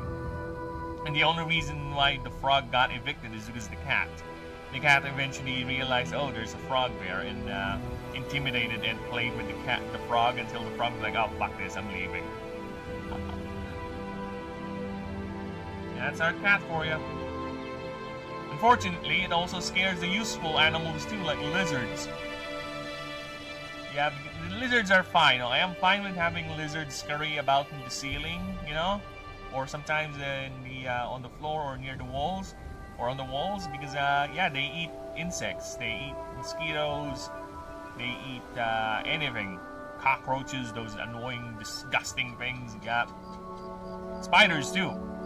There's a couple of corners in the house where we let spiders live. There's a little bit, there's a corner here that I'm looking at. There's actually a spider nest. Even in the bathroom, we actually let spiders live in the ceiling, because they actually do help catch mosquitoes and other annoying insects.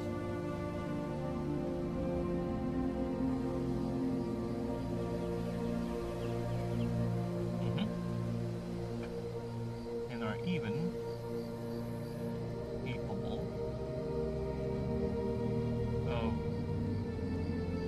limited aromantic praying mantises. Oh dude, that's my favorite insect. Praying mantises are my favorite insect. That's why my favorite Pokemon of all time, aside from Mew, is Scizor. That's why I have a Scizor wallpaper here, right? Because a praying mantis is my favorite insect, man. Two of my favorite Pokemon designs are praying mantis inspired. Like I said, Scizor. This bad boy right here. Scyther too, but Scizor beat it. I even have this card, this OG card, at home with my old Pokemon collection. I have this. Scizor and Lurantis. These are my favorite Pokemon designs. Because yeah, I'm a sucker for praying mantises. We don't have them at home because the cat would actually play with the praying mantises, so they don't really enter. They're quite rare here, actually. I don't see them that much because they would tend to stay up there up in the treetops. And we have like how many cats outside? I have 4. 3 kittens, or not really kittens anymore, but they're really young. 3 4-month-old cats and their mom. So if a praying mantis, a grasshopper, or any large insect gets near, yeah, the cats here eat insects, okay? I personally saw the other day, like 2 days ago, my cat, the the one outside, Ashley, she was following me because she was begging for food, right? Then all of a sudden she stopped begging for food and just ran because she just pounced while walking with me. She just went on hunt mode and immediately pounced on a grasshopper and started munching on the thing. So yeah, crickets, grasshoppers, praying mantises, any large insects, even the click beetles are not safe. Actually, even tree snakes are not safe. And frogs, right? We saw Long the other day playing with a dead frog. And we also get tree snake corpses here in the garden every now and then. I think we got 3 dead snakes already, love, right? Twice, two dead snakes. They're not the poisonous type or the venomous type that are harmful to humans. No, they're the tree snakes. They're the snakes, the small little snakes that climb up trees eating eggs and other small animals. Those are the type of snakes, and we would see them sometimes dead in the garden because the cats got them and they played with them. And sometimes eat them, but most of the time they'll just play with them. Unfortunate, but you know what? That is nature for you. Nature is hardcore. But yes, praying mantises are my favorite insects. They're so badass. I like the design of it, the very idea of it. When I found out that the praying mantis would actually eat its mate, I was like, "Aw, that kind of killed the majesty for me." Aw, but you know what? Eventually I got over it. Like, yeah, they're still cool. Whatever. They're still cool. It doesn't change the fact they're still cool. Okay, now we continue our completed aromantic projections.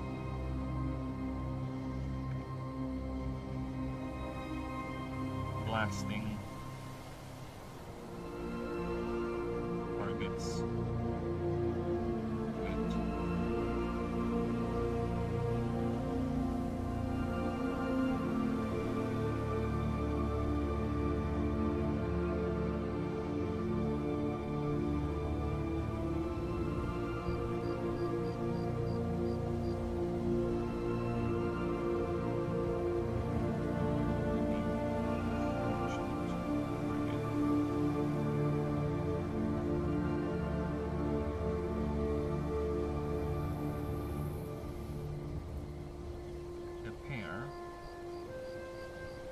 Actually,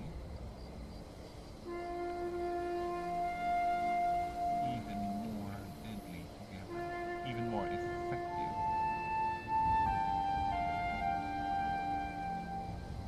Ever. Yes, because if we look at the passives for the hat slays.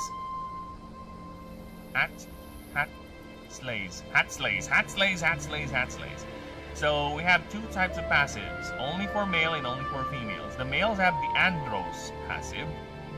Basically, this creature gets 20% more defense, more DR. As long as this creature is in the field, opponents cannot target any other creature without this passive, without their attack moves. So basically, you have to hit this creature first. You have to target this creature first before you get through to anyone. Because he will always intercept, because that is his job in the wild. Additionally, if there is a creature in the field with a passive called Krios, which is the female's version, both creatures receive any healing the other receives. So if the female heals, the male also heals. If the male heals, the female also heals themselves. So they are helping each other. Krios, the female only, this creature gets 20% more energy stats, so more mana. If you target an opponent creature with any move, pay 1 mana. Okay, we need to clear this wording. This creature,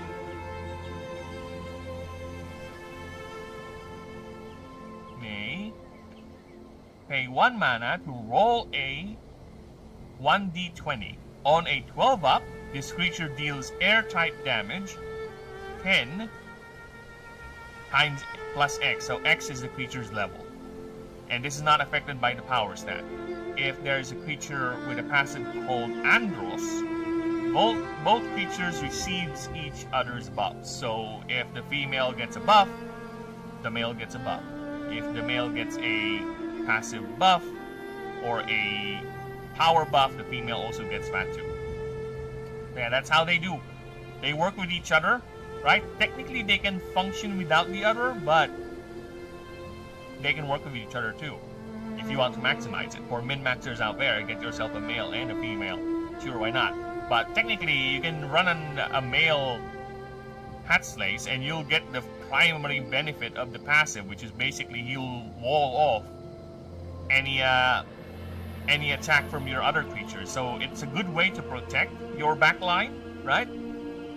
It's a good way to protect your softer creatures, your healers, your air types with barely any DR on them. You get yourself a Hatslace and just either.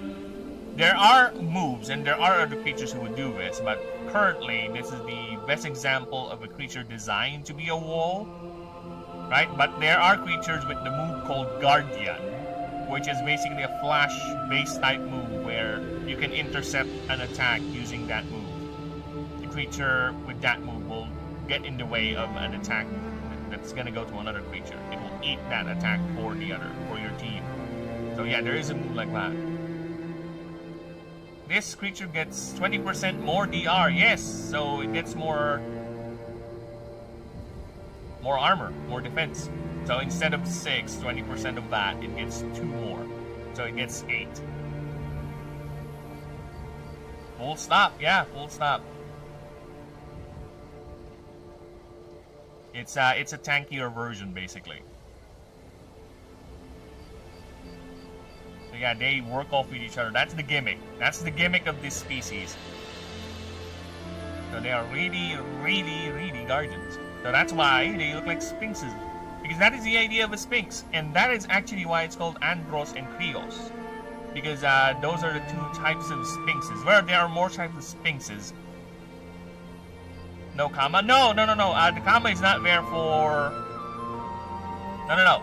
It's not there for grammar, no. No. I'm not using commas for grammar with creature descriptions, by the way. It's there as a divider. When I use commas for a creature move and a passive, it's a divider. So it's just a indicator. This is a separate ability. This is a separate ability. And this is a separate ability. So it's not for grammar's sake. It's... I know. It's not for there for grammar's sake. No, it's there for technical purposes. I have explained that on the rule docs. I think that I use commas for descriptions for the moves and well, I have to include passives there, I think, because I only explained it for the moves, but that's the design concept of that. It's not a grammar thing. It's a divisor. So this is a separate move, this is a separate effect, this is a separate effect, this is a separate effect. So it's technically 3 effects in one description.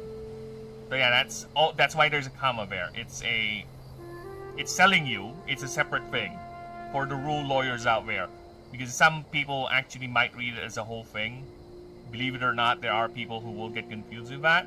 So yeah, it's only there as a divisor. To tell you that this is a separate thing. This is a separate thing, this is a separate thing.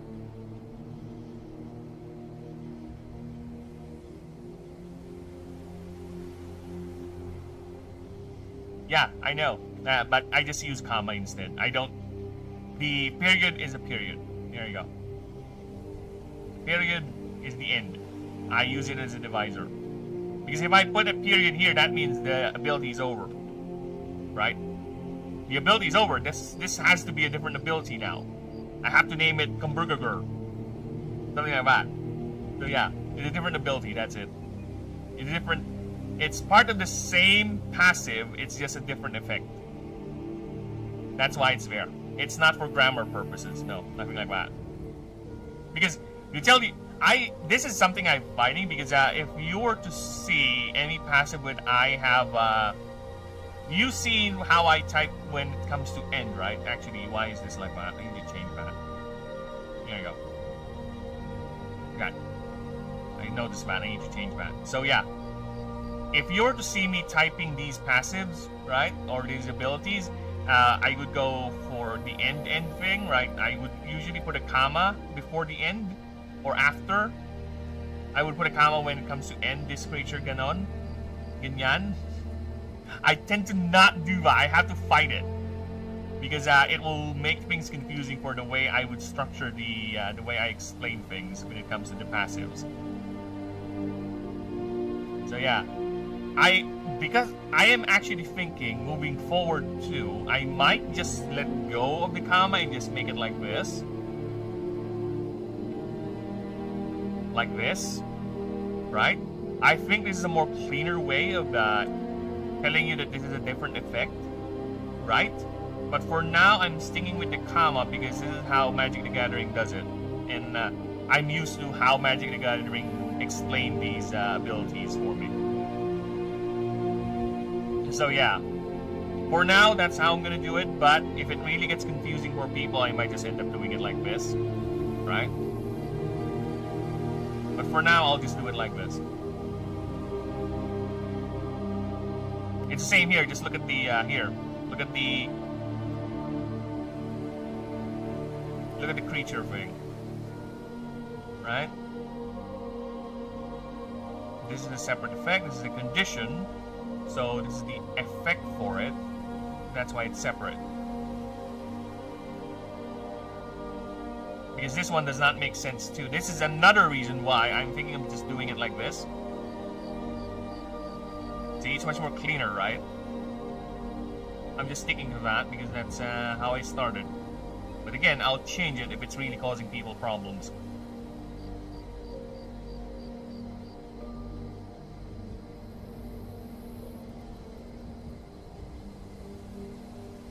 Okay.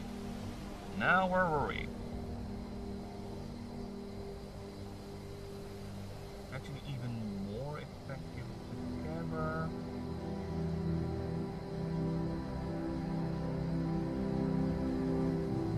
And the nail takes the front.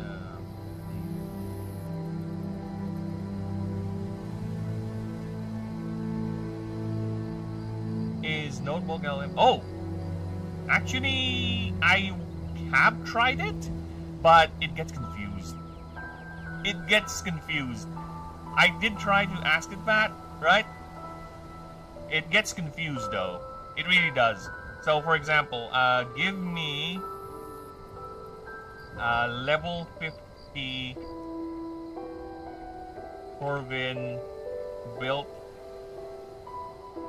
for maximum HP.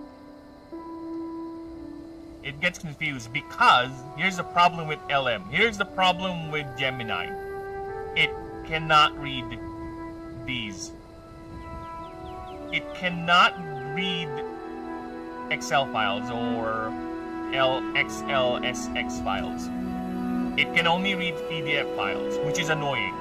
So, there's no way I can upload the move list. And you've seen how many moves we have here, so yeah. No way I'm gonna type that one by one just so I can feed it the stupid AI. That's basically just my secretary at this point. But the best thing you can do is just do this. To build a level, you must leverage HP maximum, whatever. See, he didn't even do the glyph upgrades. It got the marks, it got the perks, it got the perks here too, so that's neat. It got favor, so that's neat. Glyph investment, oh there you go, glyph investment, we had sold 31 glyphs into HP. So that's plus 620 HP, final calculation. There you go, so at least it got that, but it has no moveset. It has, see, it even, look at this. Pelagic Grit. If your move shooter defeats Torvin, this water move. What? That is a unique move. for Celadon. No way in the game will that happen. There is no freaking way your Torvin is gonna learn a move that is unique to Celadon. But to be honest, that's actually a decent attempt. The only thing missing is the moves. But it did give me at least a decent enough build using the perks and the glyphs upgrade. So yeah, that is actually a decent attempt. It just got one mistake here with the moves. And there is no moveset. If you play a Sullen race instead of an elf, choose the Gaia Booms with Gilded Supremacy perk, which scales every 500 currency. So yeah, it has these suggestions too for different races. So yeah, decent enough. It gives you a good idea. Actually, I have already considered of making pre-builds. I have considered making pre-builds already, where it's a setup build already for a player that is designed to be the most player-friendly and the more complicated creatures. Because I noticed some of the passives I've been designing are too complicated actually for a beginner. So I played around with my private profile and see about how are we going to tier this, which are the creatures that are basically beginner friendly. And from what I was given, the beginner friendly creatures are Torvin basically, or Verdant Starter, which I can see considering how uncomplicated its passives are right here. Very straightforward, right? Just alone with the text, it's not that too complicated. And it's a tanky one too. High HP, decent DR, and it has light steel moves. So yeah, I can see that is very, very beginner friendly. And the other one it suggested is Modibi, which is interesting because Modibi is also playing around the same typing as Torvin. Torvin is a Verdant Earth, while Modibi is actually Earth Verdant. And it's the same thing with Torvin, where it has high enough defenses to allow a player to commit to make mistakes, you know? And it also has a level of self-sustain as well, which is not really that complicated. For Modibi, let's go with Modibi. I need to do the one-click thing. Okay, for Modibi, look, and its passive, it's not that long too. So yeah, the only complicated passive I would say is Lithic Versatility, but it's really fire and forget sort of passive, where whenever this creature uses an Earth move, it gains +1 power for the fight, of course. For each attack tag you use, +1 BR for each defense move, and +10 max HP for healing move for the rest of combat. Easy enough. Armored Feast is also easy enough. Once per round during this creature's turn, you may have the creature lose 2 DR for the rest of combat. It heals 10% HP, and it has very high DR as well, and its unique move is actually easy to use, and it auto upgrades to every 5 levels, I think. So yeah, these are the two. Another thing that was suggested to me in terms of easy to use is the Water Starter. The Water Starter, which is Celadon, which I can agree actually, because Celadon's passives are quite passive. Like, literally, they're passive. Let me get to Celadon here real quick. Celadon's passive is basically Spiky Scales. When this creature is damaged by an opponent's move, that attacking creature receives 4 plus X damage based, not affected with DR. X is based on the creature's level. So it fights back just with getting hit. Very, very useful. And as long as this creature is above 50% of its max HP, it has 10% DR. So not that complicated. Grinder Scales too is not that complicated. So the more this creature attacks with the same target, it gets +1 damage every time it does so throughout the combat. So yeah, it has high HP. I think this is the other creature other than Meshavite that scales with HP. So yeah, these are the easy enough starters, and surprisingly enough, the AI is also recommending Ignite. I don't agree with the AI on this, by the way. I don't agree. I do not agree this creature is beginner friendly. Nimdal. Nimdal, it says it's beginner friendly. I was like, no. Fuck off. No. No. I'll tell you why Nimdal is not beginner friendly. Not because of its low MD. This is the primary argument the AI was going for. Because of its low MD stat? No. Sure, you can feel a lot of it, or this early, but look at the HP, man. 45. This thing will die in 2 hits. You need to plan out this creature properly. Yes. +1 damage to that specific creature overall power. +1 damage. I think I did explain it there. I just didn't read it properly. +1 damage to that creature. Yeah. To the what do you call that? Okay. I think +1 damage received for that creature. Let me just double check, because yeah, you just made my brain go woompy. I need to double check. I might need to change the wording on that. You made my brain go woompy, which is a good thing. When this creature damages an opposing creature that already attacked, it deals +1 more damage. Ah, okay, so yeah, this creature. So it refers to Celadon. I will change this actually to this creature. Deals +1 more damage. Its bonus is increased by 1 per hit done this combat. Yeah, so it's referring to that interaction only. So it's not a power boost, no. So it's referring to this creature deals +1 more damage. And why is this? That should be not be a period. So yeah, when this creature deals damage, I need to change the wording on this one actually. It's rather confusing, you're right. When this creature deals damage to an opposing creature that it has already attacked this combat, this creature deals +1 more damage to that creature.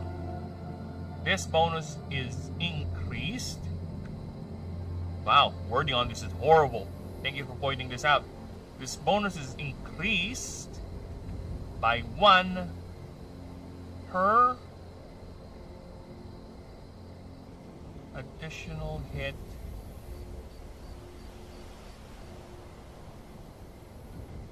per succeeding hit.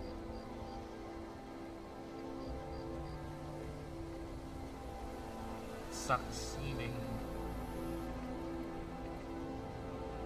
hit this combat. Alright. Alright, there you go.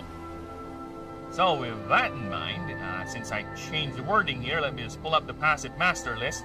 I guess we do have passive master list now. This thing is getting too big.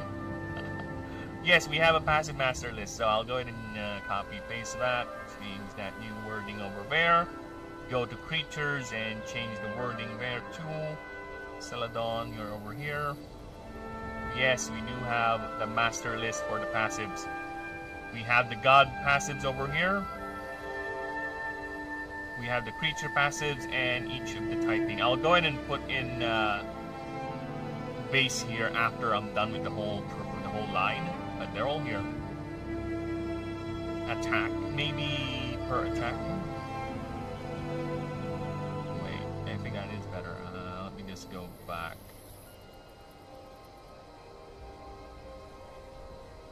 Or are there other types of hits?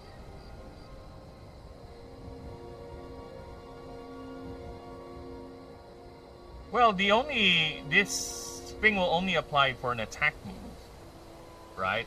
It's not gonna apply if the creature damages itself through combat or effects. No.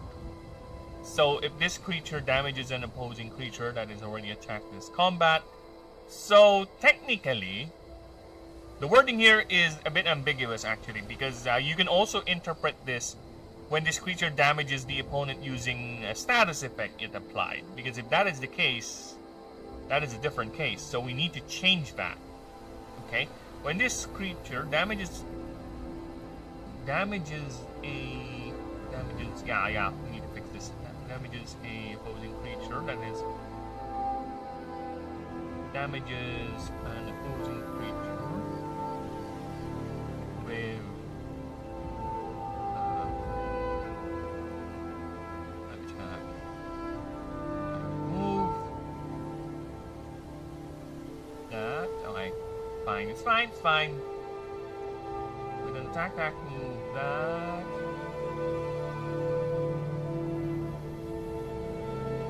This creature. Yeah, I'd rather have this be long than this creature, because yeah, it gets confusing if we go with pronouns like that. That this creature has already attacked this combat. This creature deals +1 more damage to that creature. This bonus is increased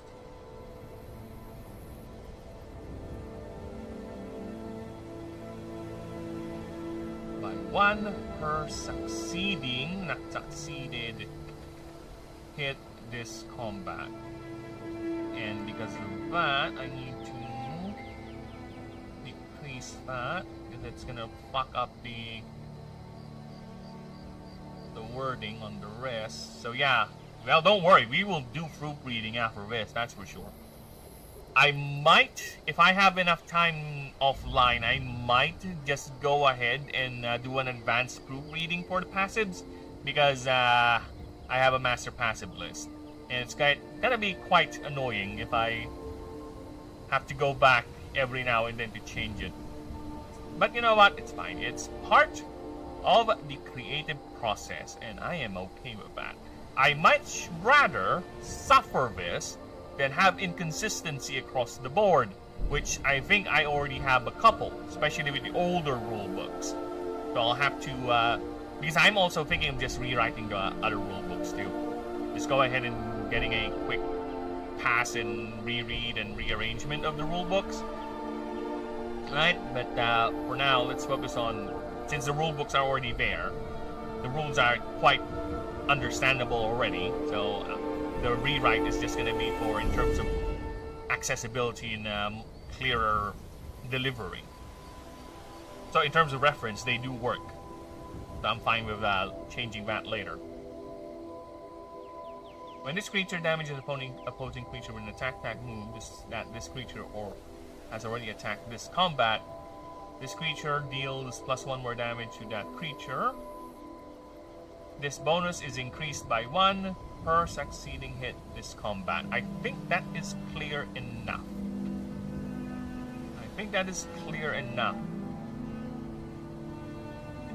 Understand what it does. So it's isolated to that particular target. Let's change that again. There you go. Okay, thank you. Thank you for clarifying that. And yes, as I was saying, Nimdal, the AI said Nimdal is a easy pick. I would say no, it's not. Aside from the low stats, okay, Nimdal is a literal glass cannon, okay? It's gonna die if it gets hit twice. You need to plan your team composition around Nimdal. The ability itself, this is why the AI is telling me this is good for a starter, for beginners, because of this, the clinging draw. At the start of a round, before speed is calculated, this creature may pay 5 mana. Choose a target creature every time this creature takes a turn. Okay? The target creature takes 5 plus X. X equals 1 for this creature's level. This damage has no type and is not affected by DR. This creature heals That creature takes better than damage. Gonna put that in there. There you go. This creature heals HP based on the damage done. During target creature's turn, it can roll a 1d20 on a 16 up. It loses this effect. See, I don't think that's enough. Yeah, it has that sustain, sure, but still, we're talking about a 5 HP, 6 HP heal per turn. Sure, it might get double turns considering how fast it is, but that's gonna be 10 HP. Okay, so it might survive 1 to 3 hits. But still, you need to plan yourself around that. And it does not have high inherent power or DR. This thing is soft as paper, like all swarmers are.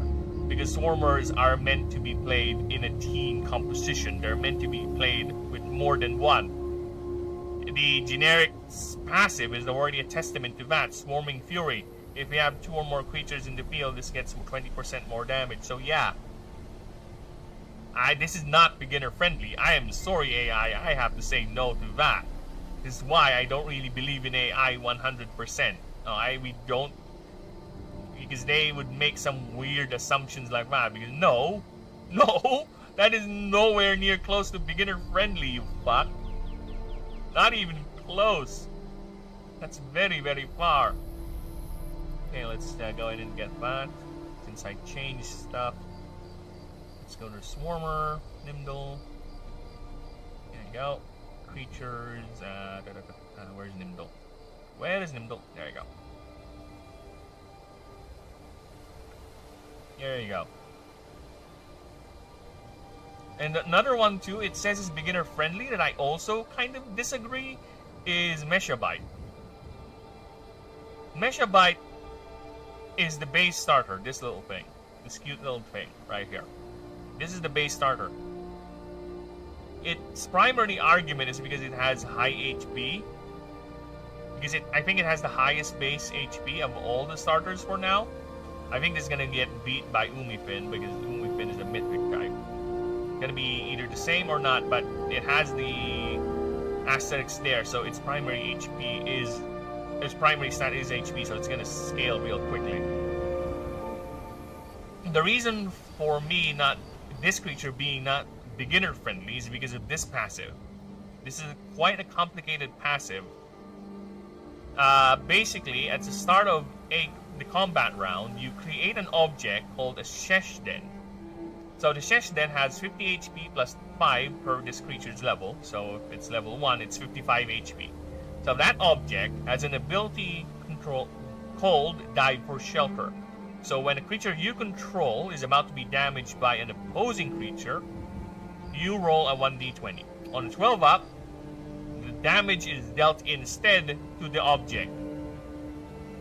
You're getting the idea, right?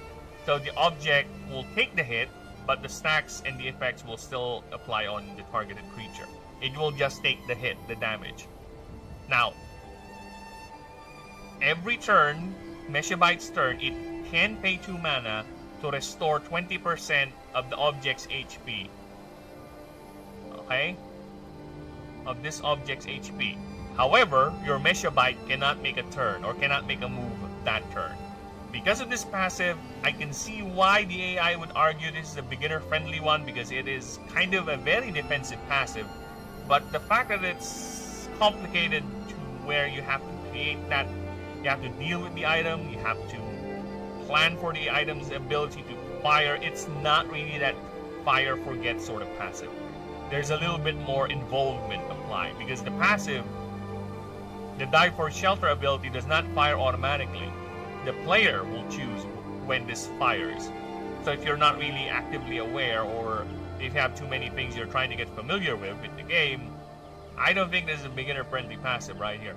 Extendo Claws probably can, because it's just a simple attack tag move.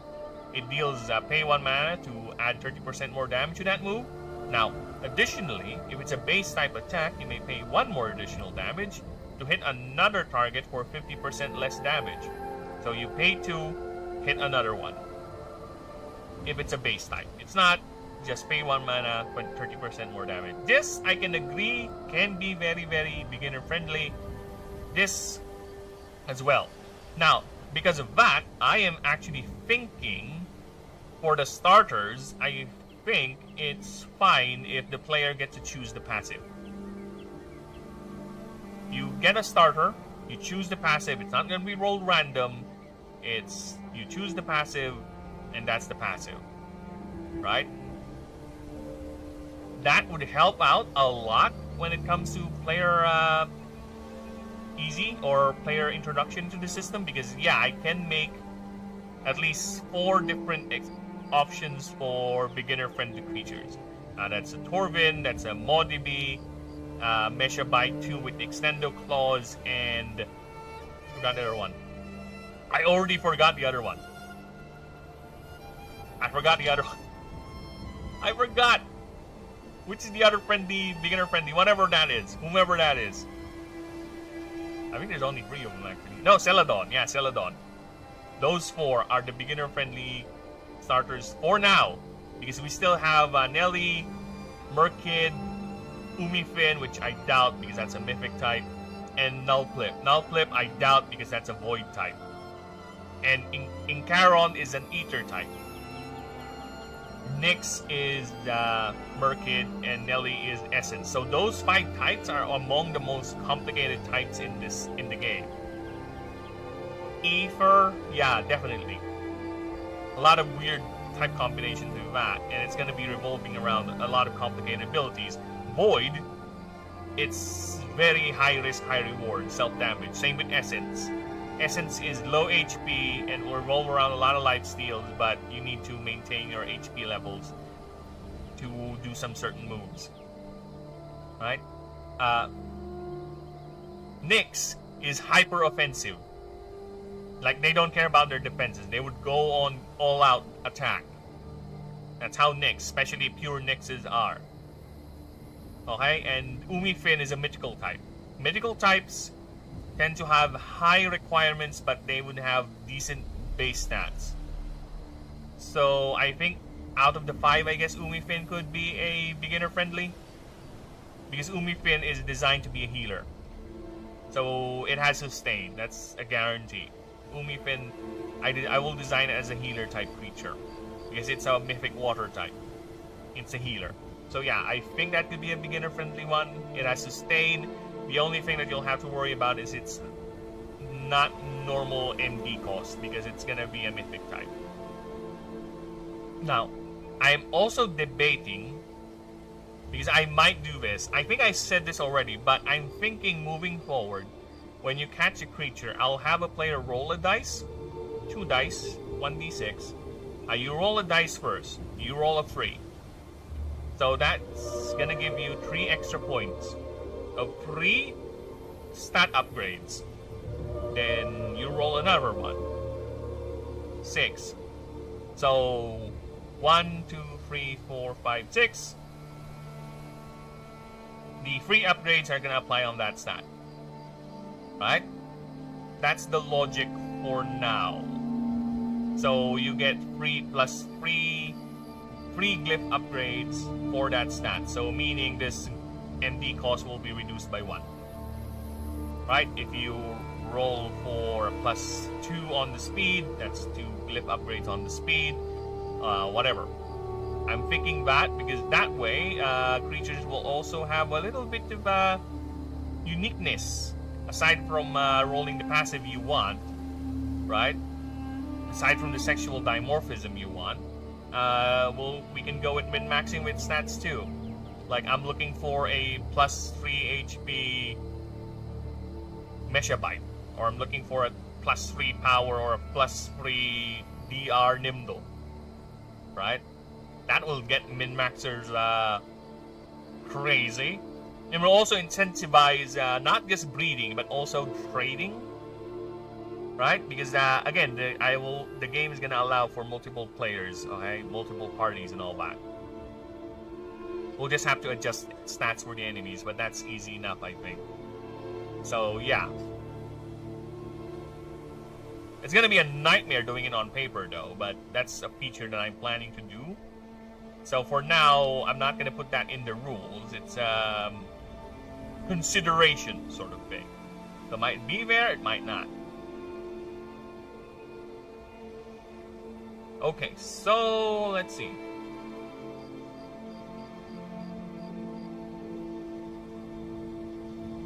So with the rain lab, I doubt.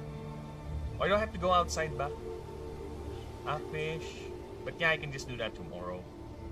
Tomorrow is technically an off day anyway, right? So yeah, I might just do that tomorrow. So yeah, the male takes the brunt.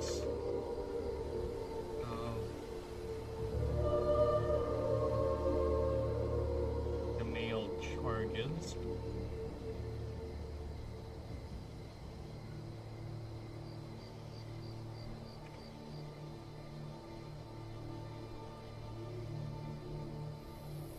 As the male protects.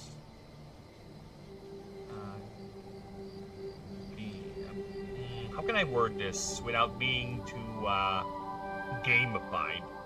The male, as the male takes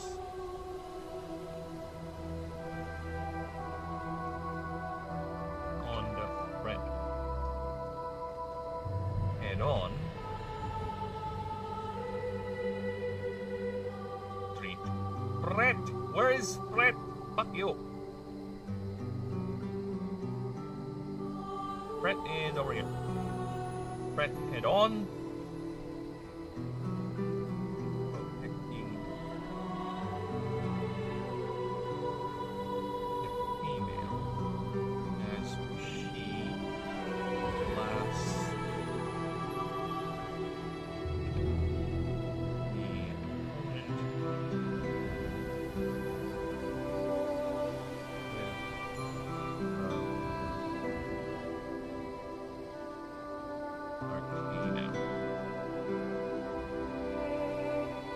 So that's how it works.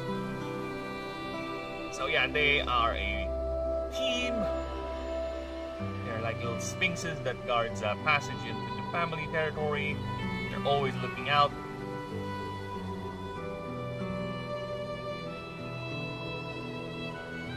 And we're far from over, actually. I might just end up reducing this to 10.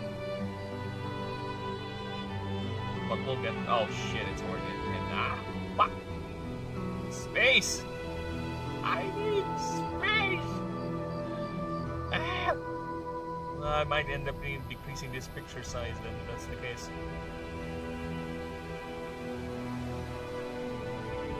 It's too much. It's too much, I say. Let's bring it down a bit.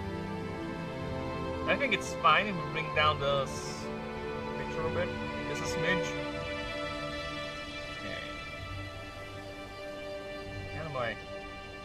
Out of my way, bub.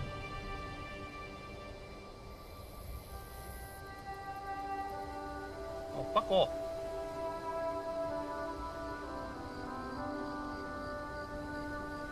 Why did you do that? Why did you do that? Why did you do that? Hmm?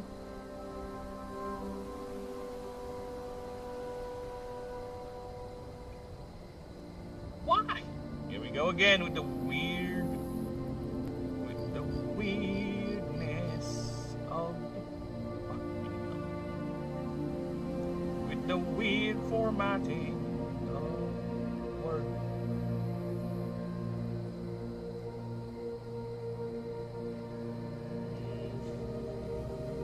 Let's reduce this picture a bit. There you go. Okay, let's move this up.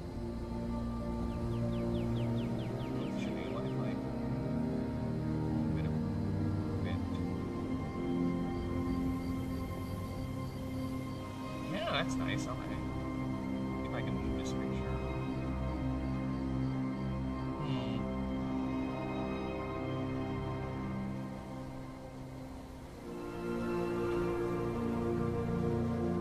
Oh yeah, there you go. That's nice. Alright, I'll take that. I'll take that. I'll take that.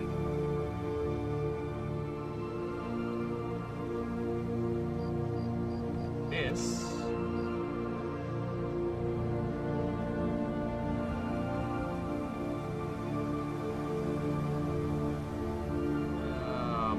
Additionally, evidently, Lily.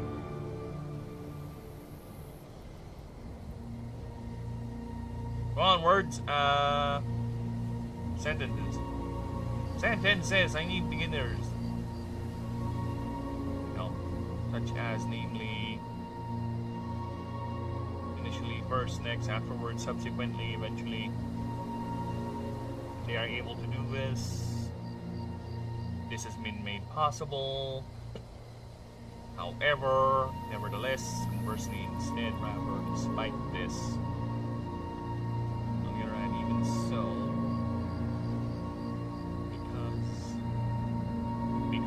because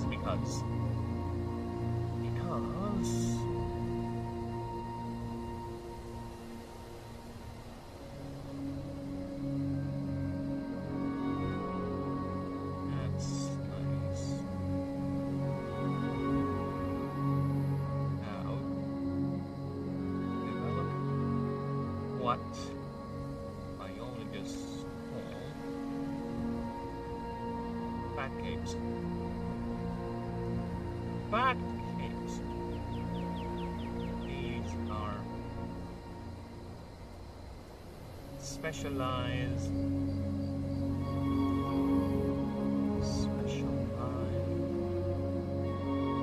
layers.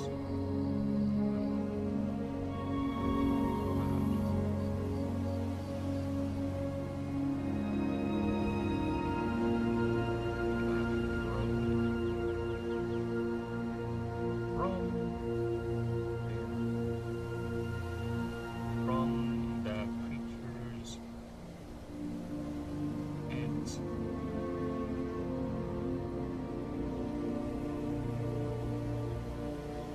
Down the reds. Their backs. Wild males have longer arms. Longer reaching near the end of their nails.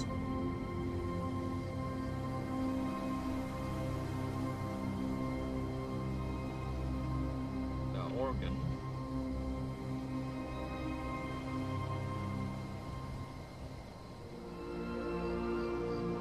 heads down to their backs. But while males have that reaches, that ends near the hip of their tails. Okay, no. It's serving a dual purpose of both protection and mana storage.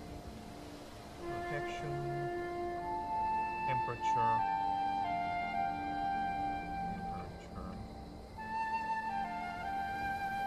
regulation. Oh, as insulation from direct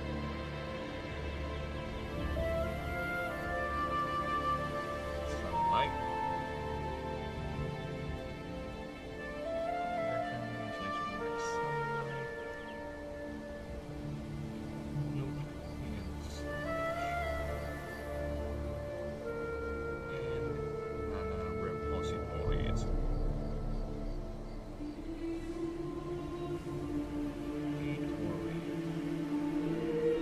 Okay, now I'll be back. I need to pee. Enjoy the BRB screen. I'll be right back. Give me a moment.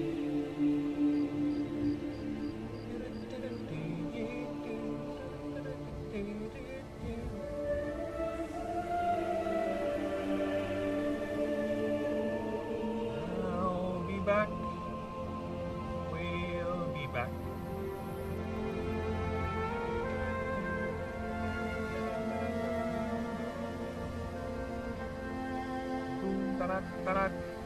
Boom,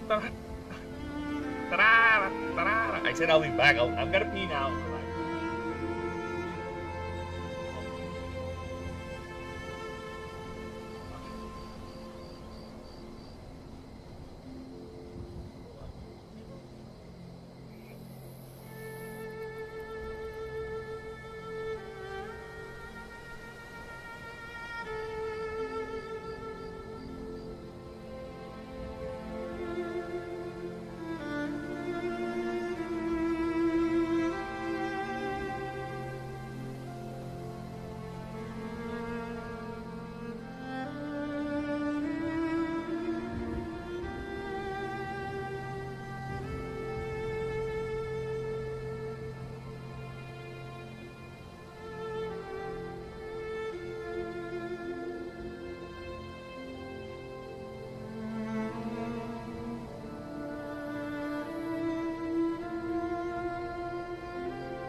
And we're back.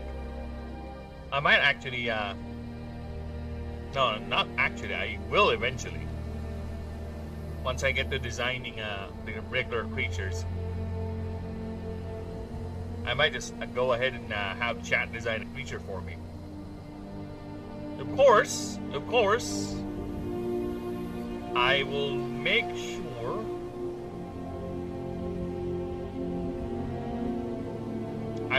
sure alright, it stays within the lore. I just can't make weird creatures like half man, half bird or something, I don't know. No, it has to be within the lore, alright? That is how I do my world building. I just don't shove in things because fuck it. No. I would do something like that, but it would still be within the confines of the world. It will still be within what makes sense inside the setting. Right? I don't want to make things that stand out. That's why I'm a bit hesitant to add a particular creature that is inspired by some whimsy I had the other day about my cat. Alright? I kind of want to make a creature about my cat, and it's the only Illuminate type that is not technically a god. I kind of want it to be an Easter egg where it's technically not a god, but you have a favor track with that creature, which basically collect all the other cat creatures in the game. And then once you have completed all the cat creatures, once you already acquired them, that cat god, quote unquote, will join your party. That's the current setting for it. I haven't made it yet. I have the design concept in my head. But other than that, no, I'm still hesitant on making it. Or rather, if I'm gonna make it, it has to not be too forced in. It has to at least still look like the creature in the world, in the setting, right? I can do it, I think. I can do it. It can be done. Alright, where were we?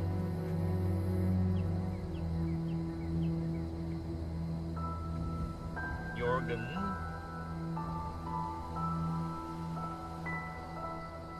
Serves. Dual purpose. Hey, not dual purpose, no.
symbol of everlasting faith and loyalty ones can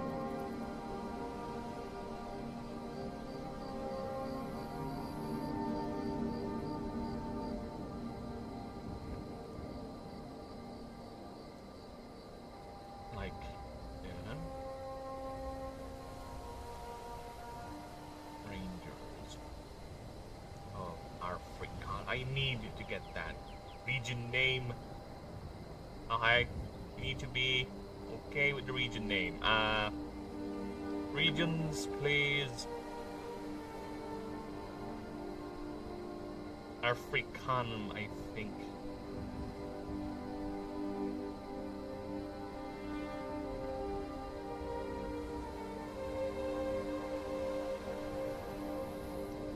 Africa, there you go. African.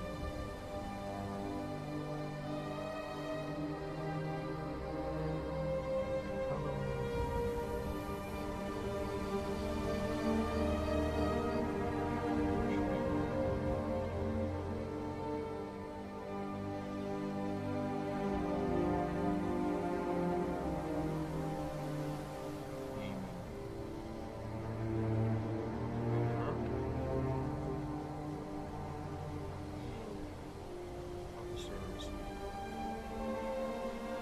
Adherents.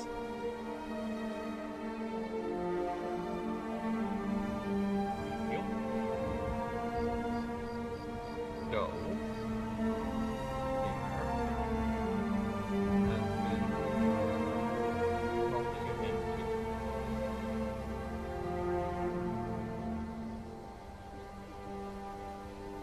Oh shit, yeah, I need to do something about it.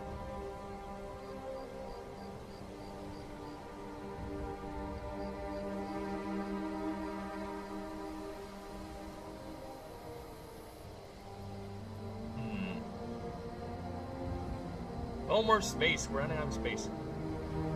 I want to put that image of like multiple pairs of hat slices, hat slices, hat slices, hat slays, hat slays, in a mountain area, because there's this one location in the Meshabyte profile where it's a lot of families. Well, not really. They're not too near each other anyway. So yeah, it's kind of hard to put that image. Yeah, it's fine. It's fine if we don't put that.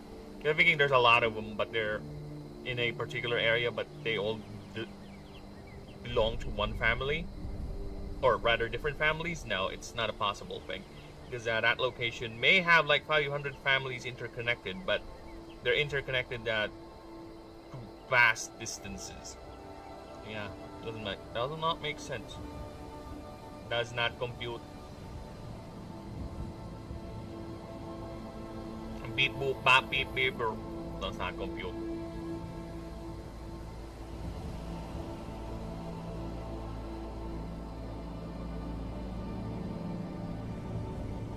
Wala po. You know what that is? Yep, it came off. Apparently it's done healing.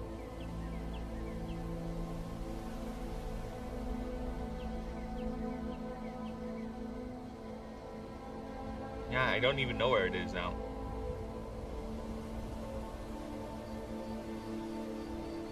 Alright. Alright, alright. Now what was the thing I was supposed to... However, it's not always a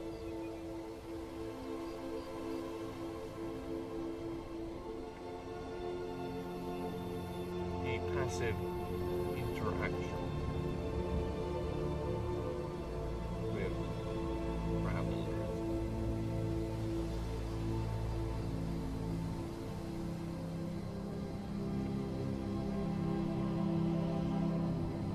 As there are what experts call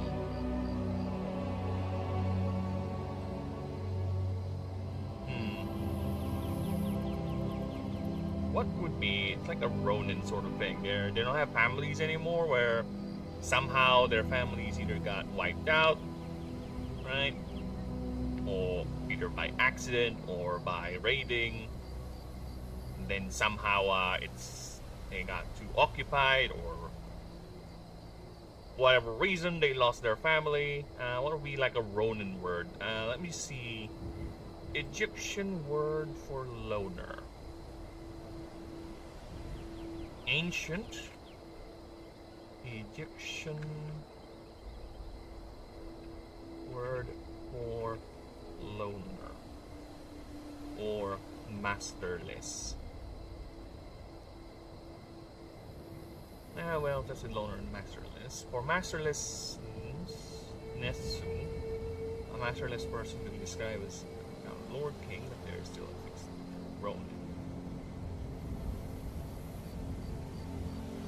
Him, servant.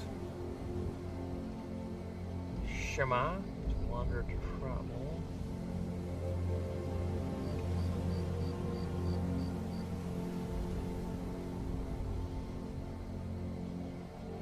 Okay, yeah.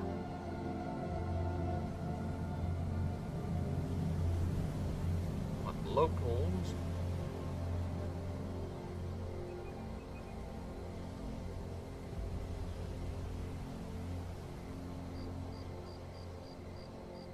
Experts call members.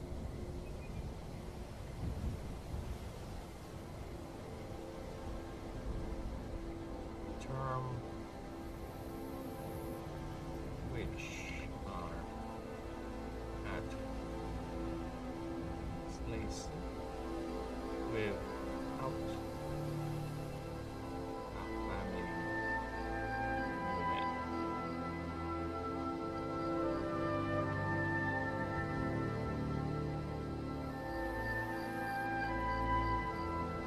The word being derived from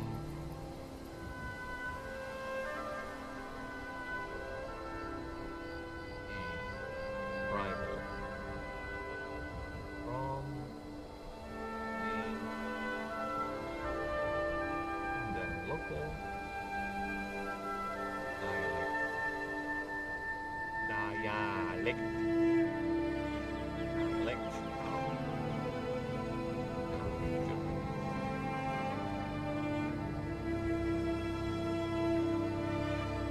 meaning wanderer.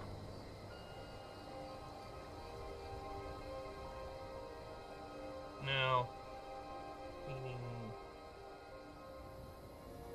unbound. These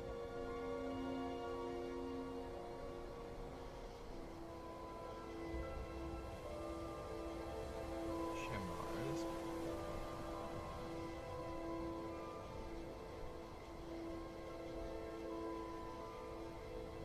still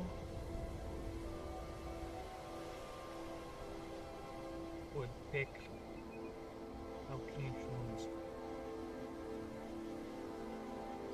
frequented.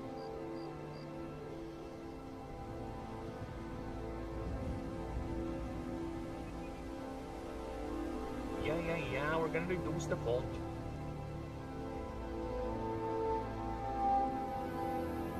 Frequented by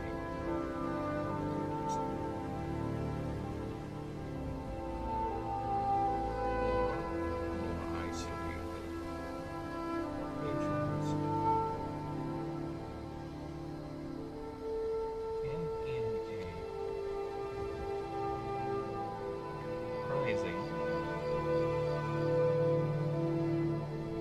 surprising display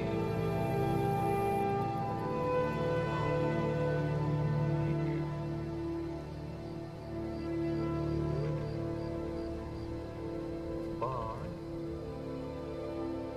sapient travelers from entering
specialites.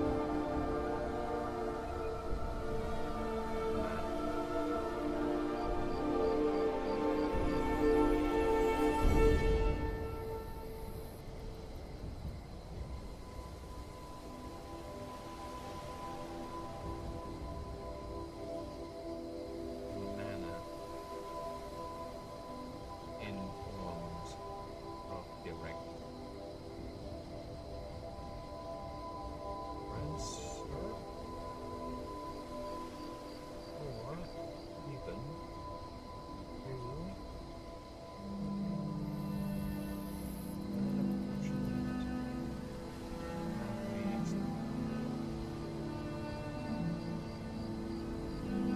or any equivalent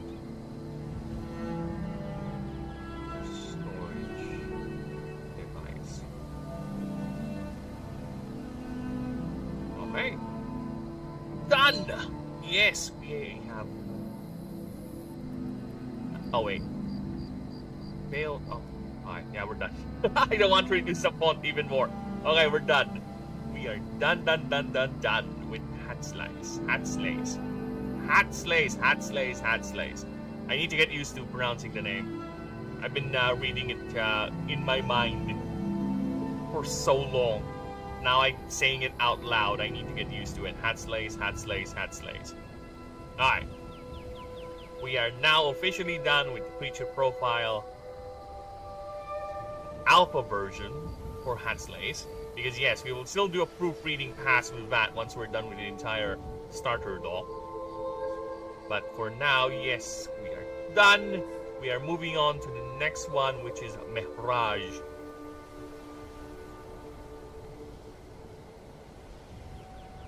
Mehraj. It's gonna be an interesting one, and it's going to be a violent jump.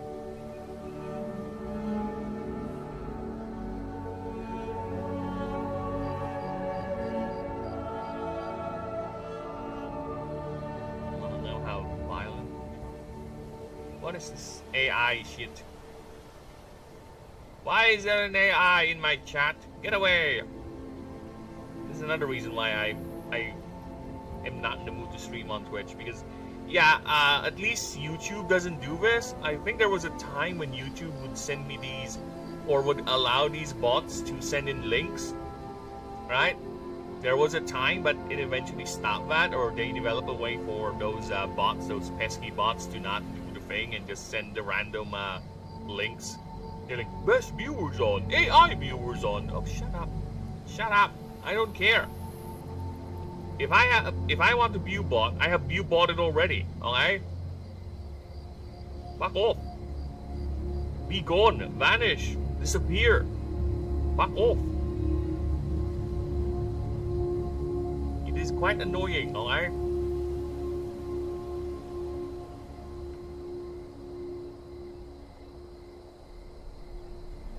The bloody sovereign. No. Okay, let me just check.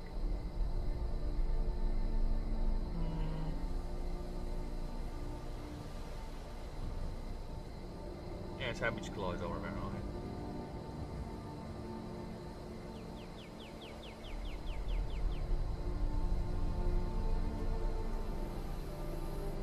Savage Sovereign.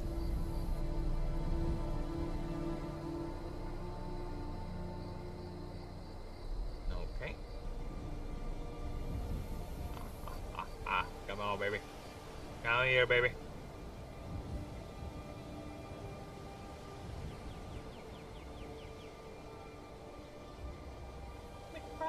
McRaj.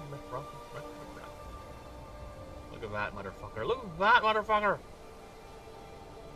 Sorry, again, this is among the designs that I really 100% am biased on, because I really like the aesthetic of this bastard.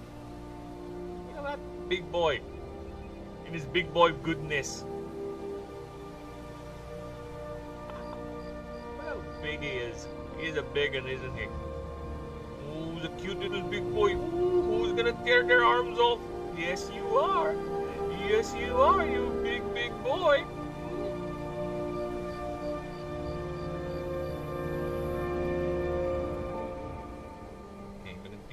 that. Then where's Mr. Reflection?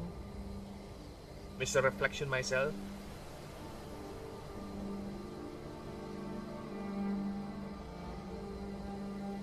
This thing is massive, okay? If the Hatslace is this big, right, it's like a big cat. I'd say roughly here, yeah, when it's lounging. I'd say it's like a big cat, like a leopard. This thing is massivo, like that. Alright, that's how big it is. Deal with it. That's a big boy. It's a big, big boy in this big, big world. Yeah, quite a growth spurt, huh? Because of its mythic typing. And trust me, these things are rare for a reason.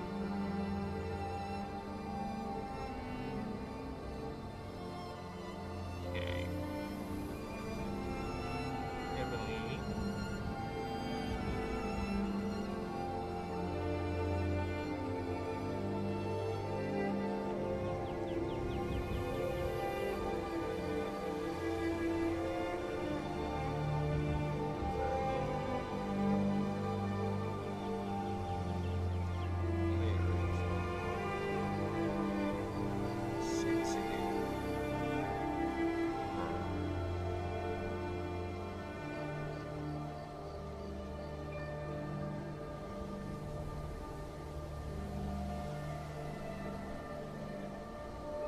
I'm gonna go. Still have things to pack. Oh, no problem, man. Thanks for stopping by, and you go ahead and enjoy the camp, okay?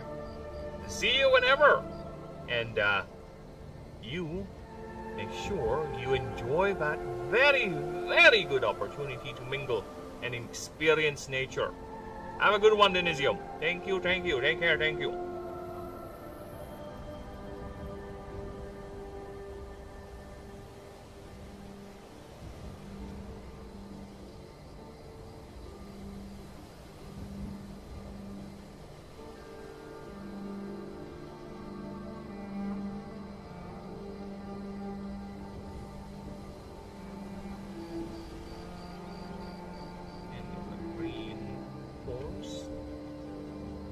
See you in a week. No problem, man. I'll still be here.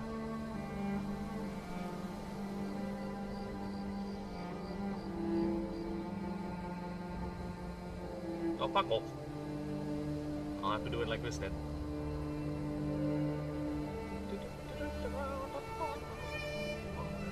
Nice.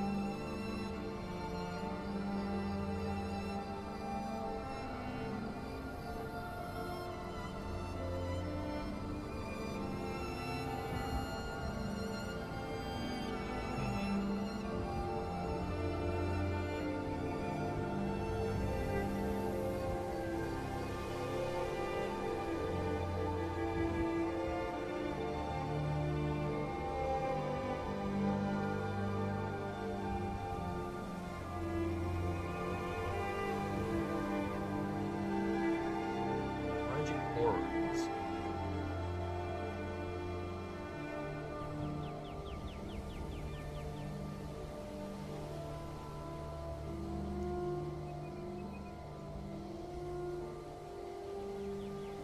Check.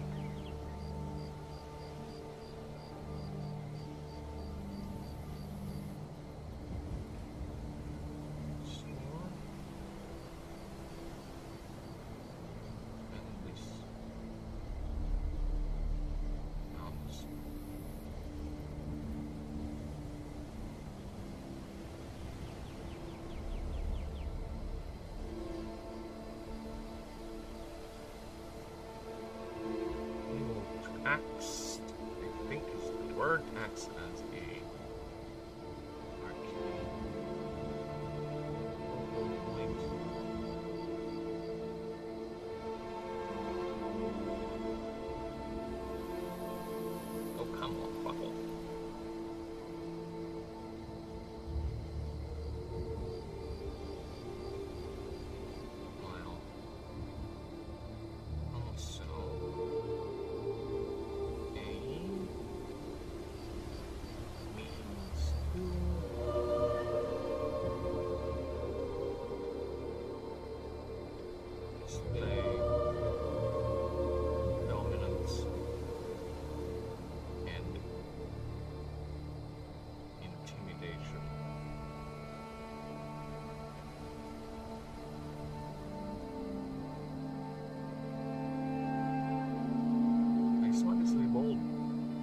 just wanted to be bold. Fuck off. Let it be bold. Let it be bold.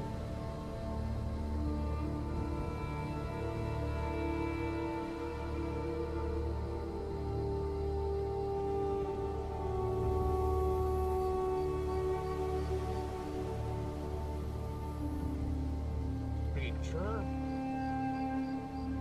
has 2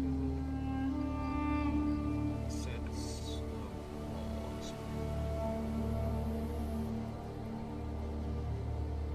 One is 1 axe. That's 4 points.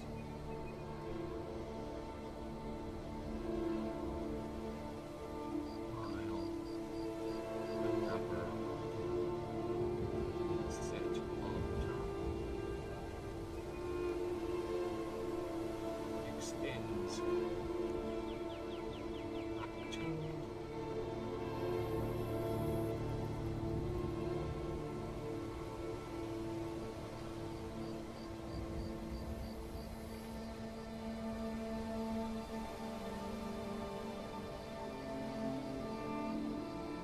nice.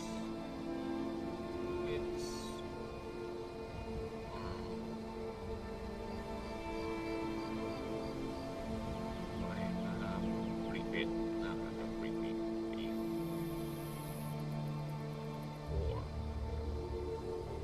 let's just say up to 4 feet then. 4 feet.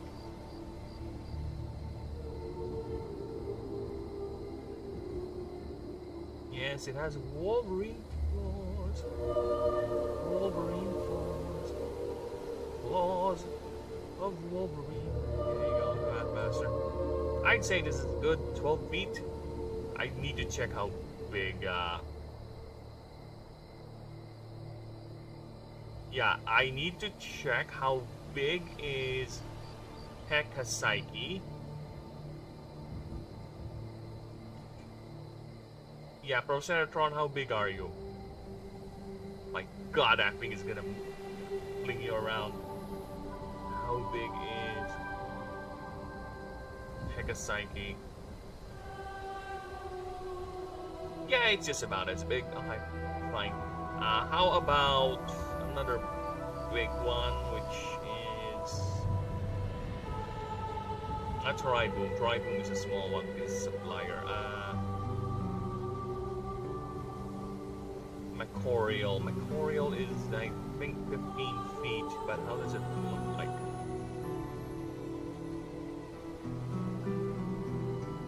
So, yeah, it's a big one. It's a big one.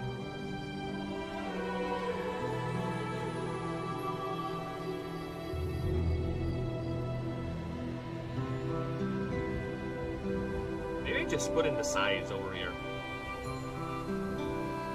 Right? Maybe just put that. If this is 5 feet, I think it's like 9 foot. Yeah, standing tall. Yeah, I think it's around 9 foot, yeah. Yes, and this bastard is a mythic type. It's a base mythic type. Wow. Can you believe it, people? I need to pee. I'll be right back.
Okay, we're back.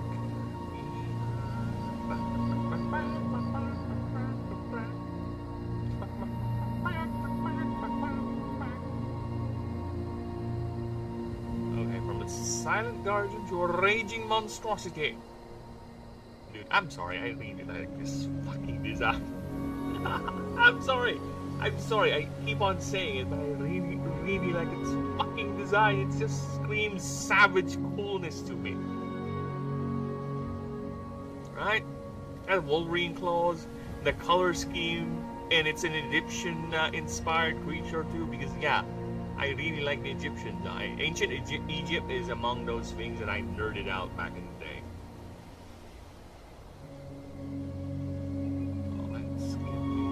Let's translate you into game mechanics now, don't we? I think the only other mythic type in this selection is Kamiku.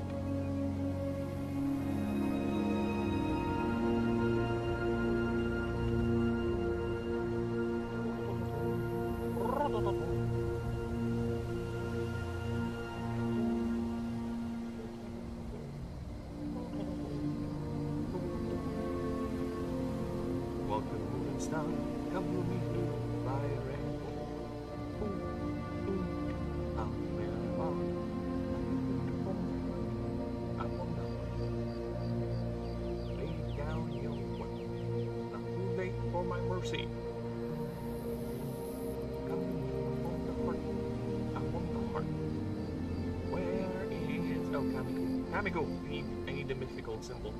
Thank you.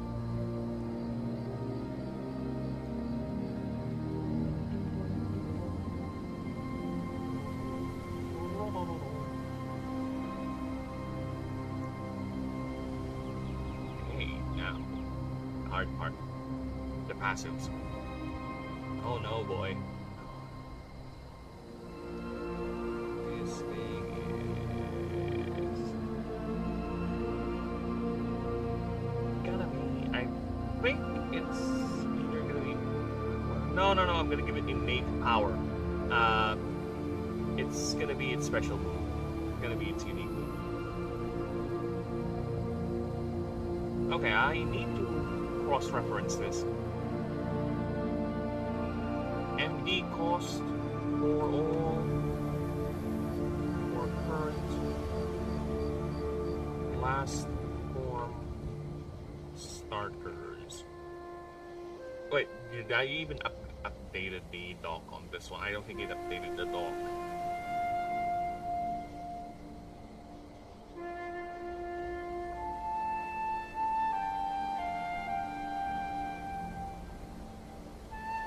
We are still at Proceratron actually, yeah.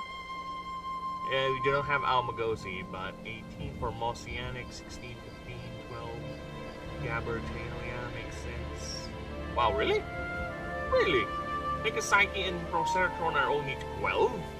We need to change that. That is too low, brother. That's mid-stage right there. Let's go back up. Let's go back up. Yeah, that's too low. We too low, boy. We too low. That's mid-stage.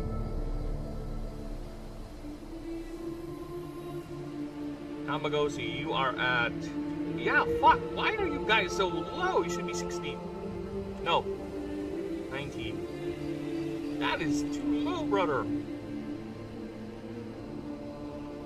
Yeah, I don't know why I thought of that being okay for a third form.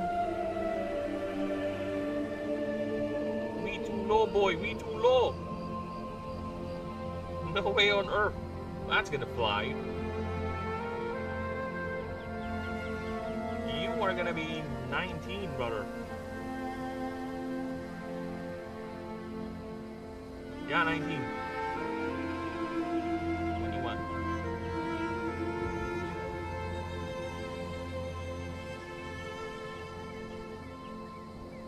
And as for Backup Psychic, it's gonna be around, I think they're gonna be the same. No. You and Amagosi are gonna be 20. Yeah, you and Almagosi are gonna be 20. fucking. I didn't notice, man. It's fucking too low. We too low, brother. We too low. Go up. Go up.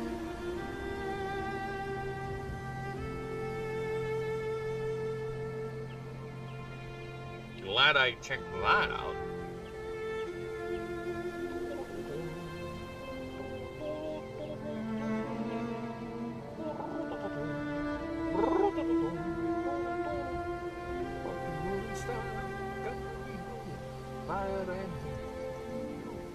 Oh, actually, yeah, 19 is fine for Amagosi. Up on the heart. Lay down your weapon. It is not too late for my mercy. Come and look upon the heart. Okay. What sort of passives are we going to give to a creature known for its ferocity, known for its territoriality, known for its propensity to challenge the biggest thing in its territory? Right? It's not. It's a pharaoh. The Meshabites serve it, they feed it, and in turn keeps everything and everyone out, including travelers. Well, it depends. Yes, this creature is it's the pharaoh, or rather, the idea of a monarch, the sovereign of the family. It's the survivor of the breeding pair, the Hatslays, right? There's only one per family, and one for a substantial territory. Because all the families will benefit from the presence of one, and mirages will actually go around and fight other mirages to claim that family on their own.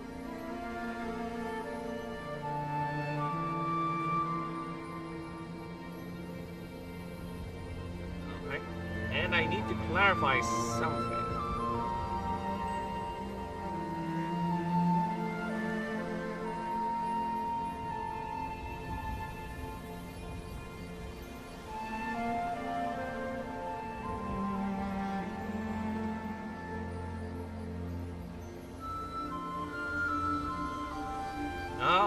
Okay, we need to do something.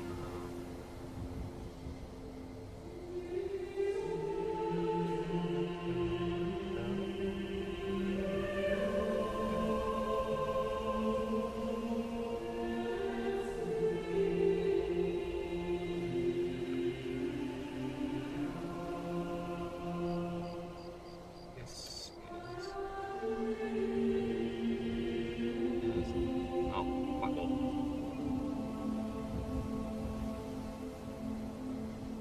Oh, I guess want to adjust the phone, that's it.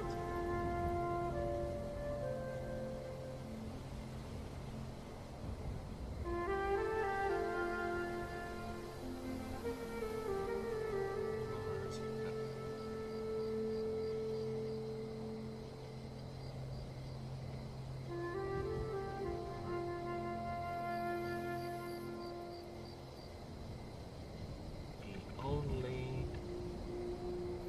known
pushed.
Not really.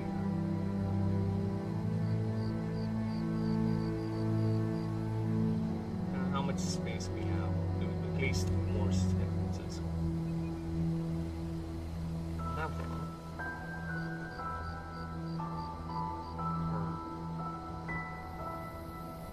Veiling theory.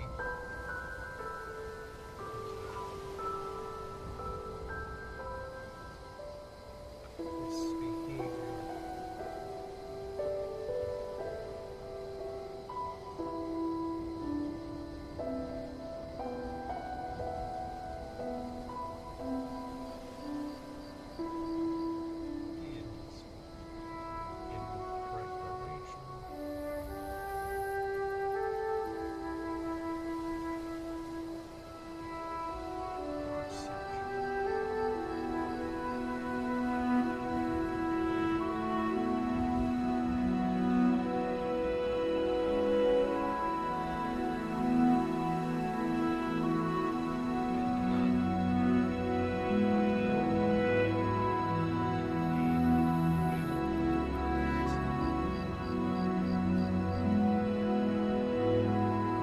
Okay, so what sort of passive are we talking about here? How a creature...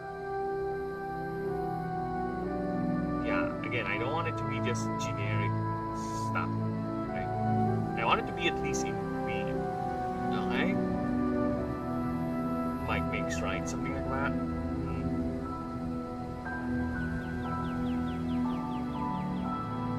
Yeah, it has to be themed like that. It's... Little Yepelix has a certain passive as well that revolves around being the biggest in the room. I'm going to show you that real quick.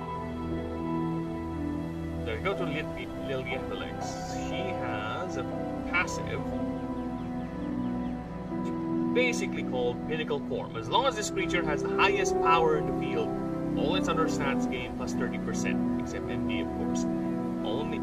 Only receives 50% stack stats and healing. All opposing creatures get minus 20 power. So yeah, that's one thing for an intimidation. Or an intimidation passive. but this is a goddess right here. Talking about the goddess here, okay? So it has to be around that level, but not too much. Not too bloody much. Because it's gonna be too broken and not God-like. Let's see that. Okay, so gotta be something like that. Because this creature thrives on violence and being the biggest in the room. Oh, I have an idea. Yes, I have an idea. Alright, so towering majesty.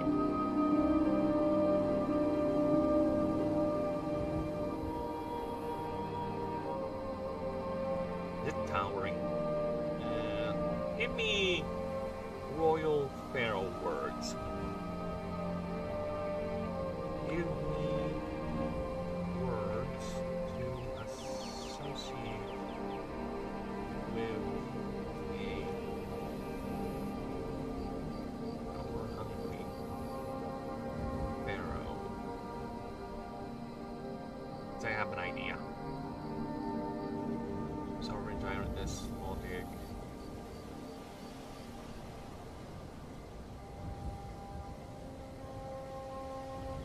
God King, yeah.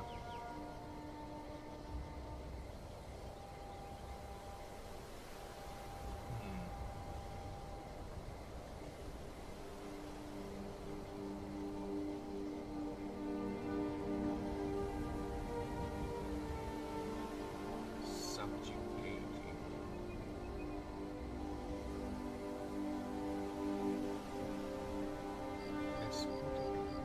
No.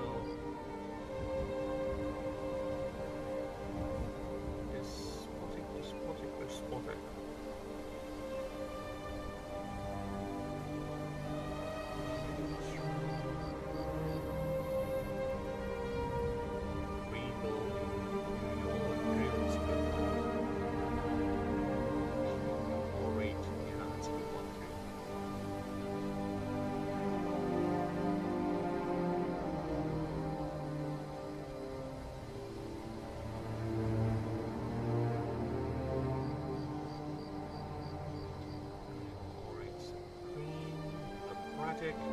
Eternal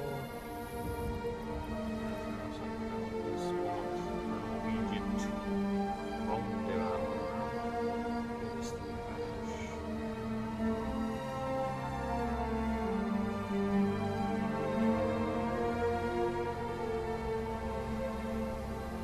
Deathless, Eternal Legacy.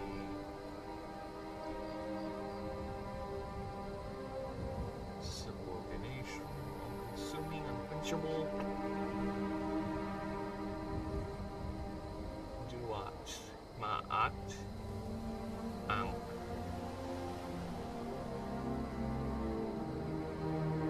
Ankh. Double round.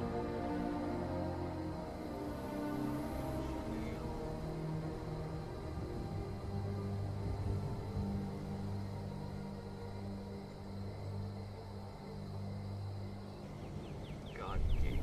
No. Much. Deification is a good one.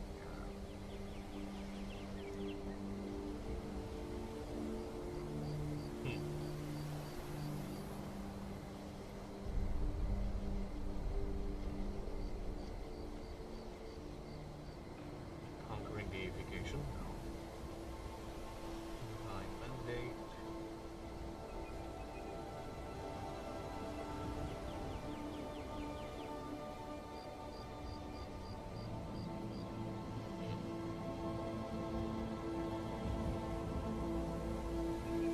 Every creature hit by its unique move.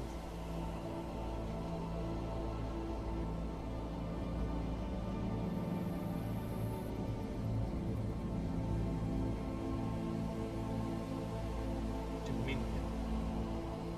Dominion's a good one too.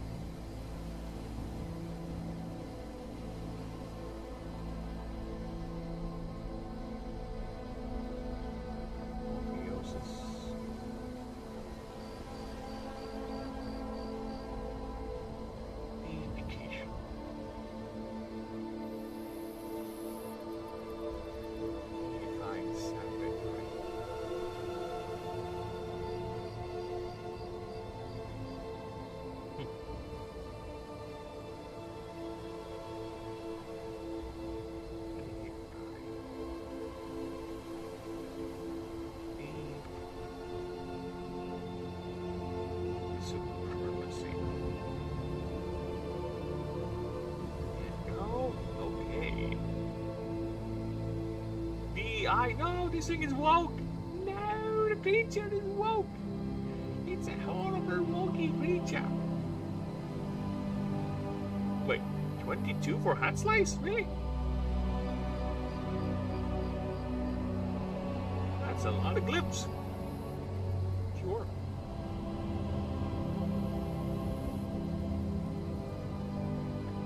$25.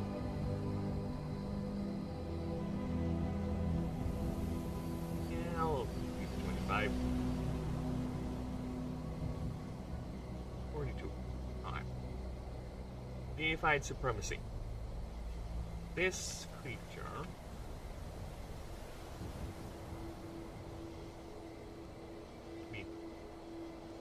wait, no, it does not. This creature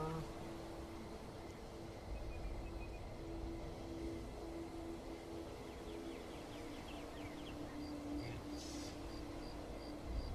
plus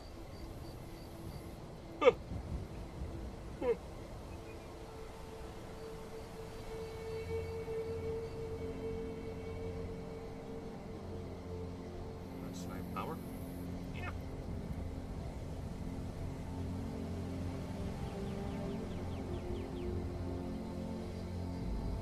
Person. Here. Okay. For each creature with a lower level with at least 5 levels lower than this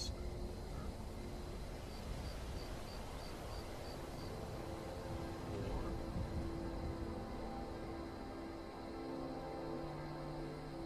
any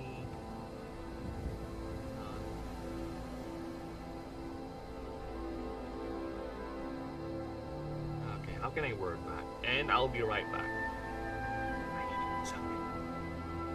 It has something to do with the barrel. I won't say it anymore. Okay, go. Okay, I'm sorry.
back.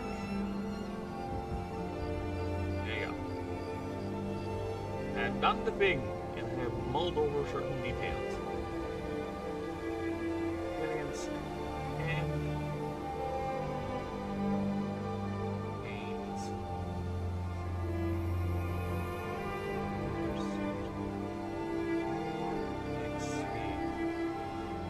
For each creature with at least 5 levels lower than this creature or any unascended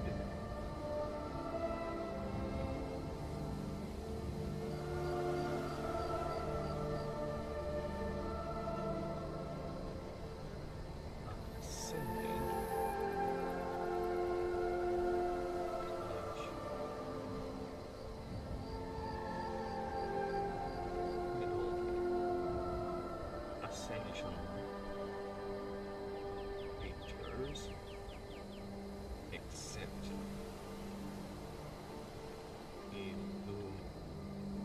illuminate types in the field.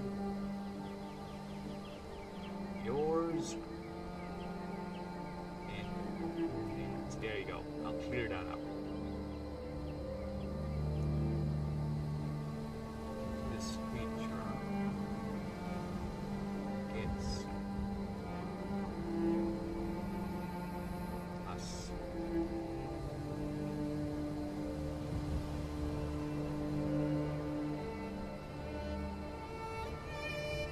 We go flat numbers or 5%.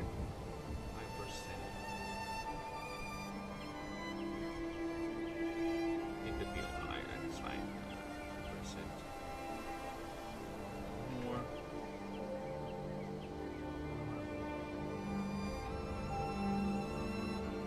Yeah, if that's the case, it's gonna be flat. It's gonna make this flat. There you go. That's it.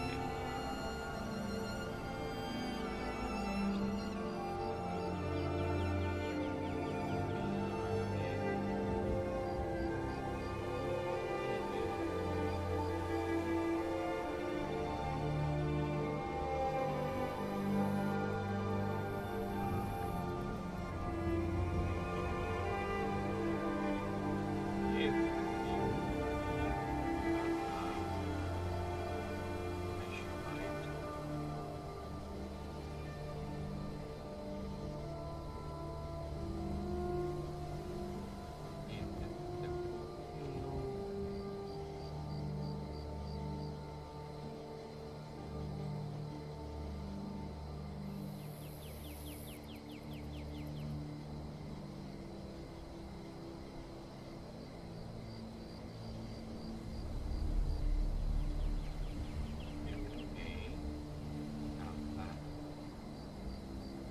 creature is its turn.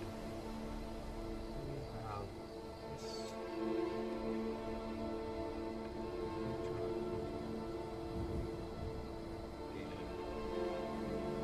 this rather heal.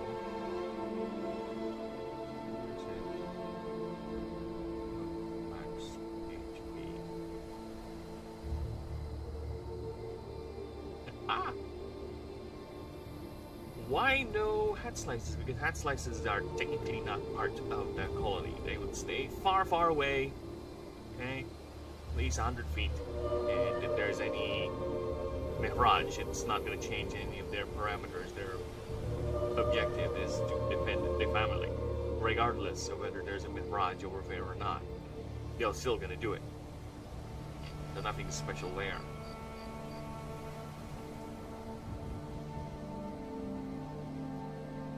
Okay, so let's continue with the other passive.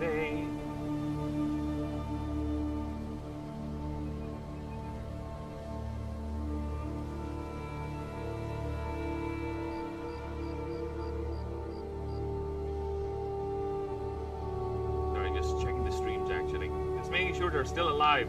You alive streams? We good. We living. Dreams are good.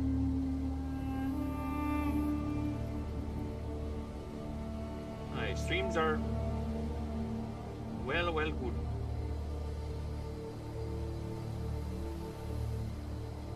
And I have switch screens, right? I have switch screens on.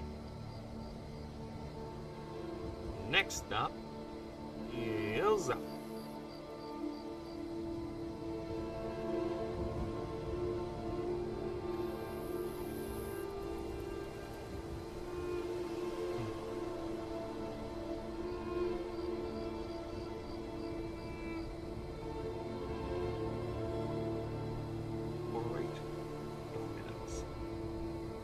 Domine.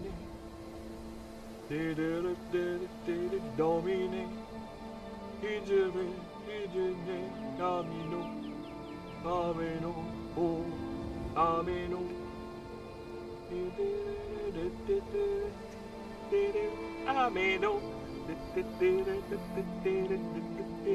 Ameno. Ameno. Amino dome. Domine ameno, ameno, amino domine, domine ameno, ameno, ameno domine, domine, domine.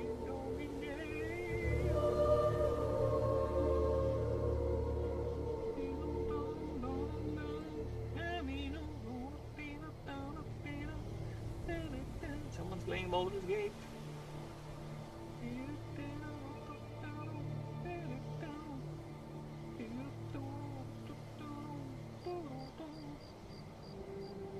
Alright, Dominance. What does it do? What has it done? What has it... What makes this thing kick? Alright, let me just go back to OBS. This...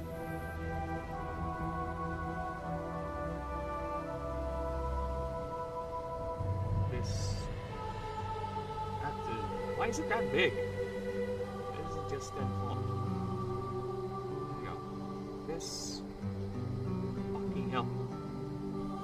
This creature is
%. Is that too much?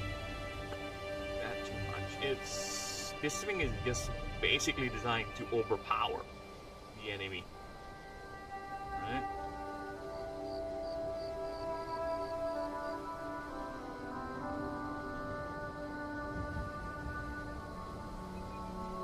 Yeah, it's just designed to overpower the opponent.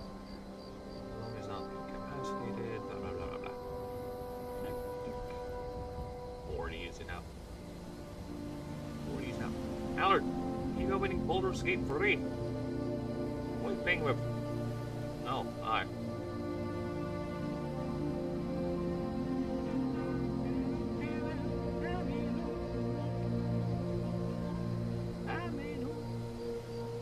Oh, it is Saturday. Damn. Time flies when you're too busy dealing with IRL-pisms. I didn't notice it. Yeah, I guess it is time of the week.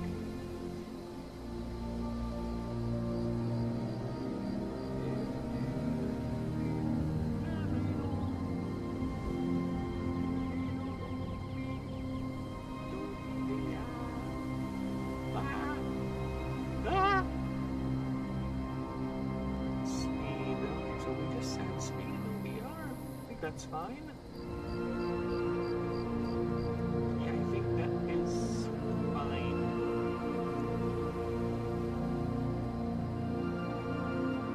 Yeah, I think we're fine with that.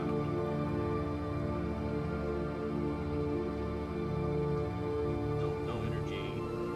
That's too much. Okay, yeah. If fucking hell, why are you doing that? Stop being bold, you cunt. Yeah. Now it's... I don't know, man. I don't know why it insists on making its own laws. Why do you have your own brain, alright? Stop it.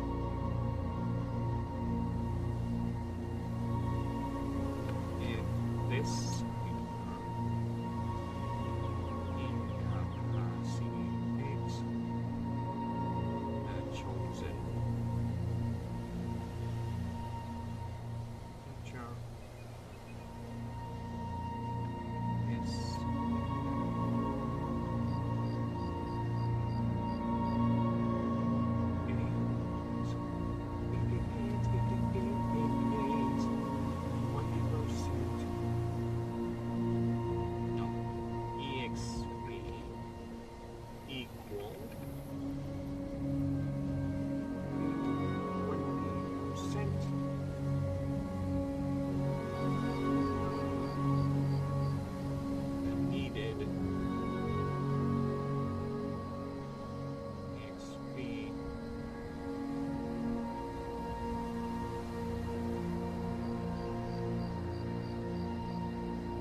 Is that too much? Or can I put in the megabyte hole? Can I put in the megabyte?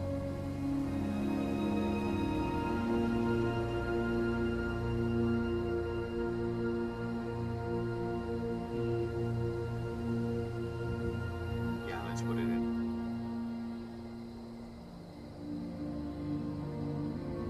I think not. No, this one is a loner. This is Shimmer one. This is the communal one.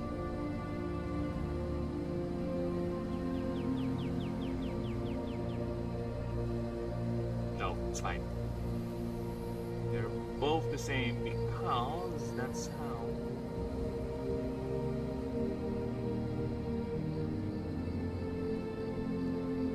No, this one gives energy. This game.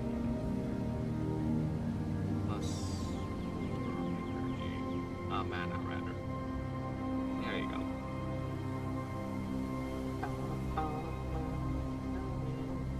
And the default extended clause.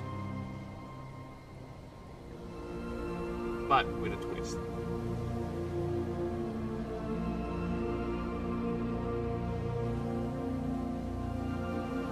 No, there's no twist. Just ordinary extended clause. Ah! Nice. As per the stats, this thing is an HP powerhouse. Like I said, power is not its main, it's gonna be its attack.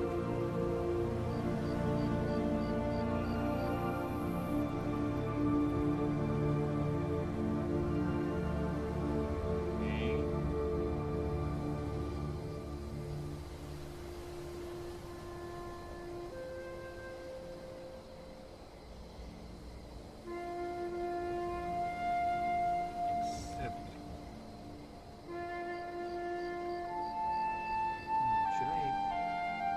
Except Illuminates. No, it's fine.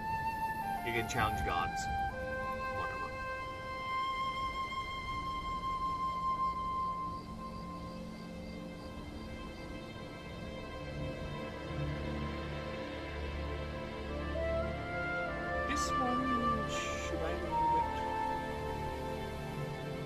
It's basically an intimidation thing. Right. But again, if you're gonna build this, you're gonna maximize it, so I think it's fine. This one is more of a solo build. It's gonna be 120, that has an 8 power of 20, ER of 8, not 98, just 8. Energy of not so much, 20 is fine. Speed is gonna be 71, not 171. Not 71. Oh my god, 7. Oh, what's my 70 not working? No, my 70 is not working. Work. Yeah, the 70 is dead. Oh fuck. Oh well.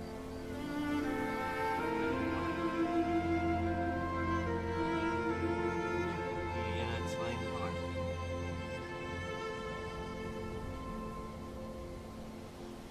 Level 50 stats, please.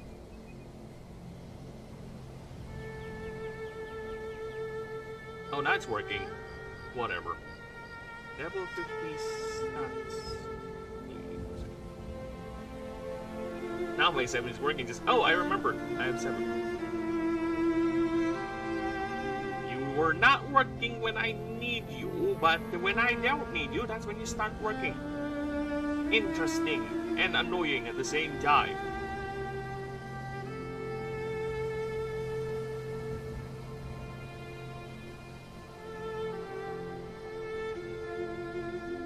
Thank you. Really, 120 is only 1345, huh?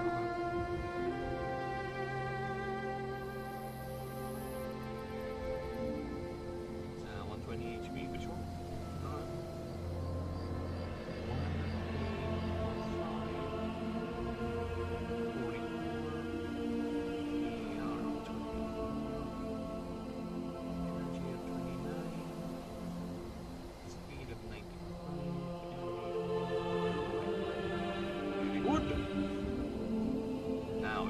Time for lay moves. Lay moves. Moves. I like to move it, move it. You like to move it, move it. She like to move it. Physically fit, physically fit, physically fit. Go. Whoop. Go. Whoop. Nice. That's the spare. And what sort of move are we talking about here? For the savage pharaoh of the Meshabites. What sort of move do you think we can fuck. Have the king here.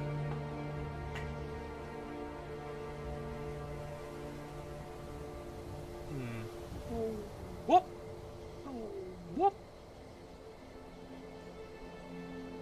Oh, whoop!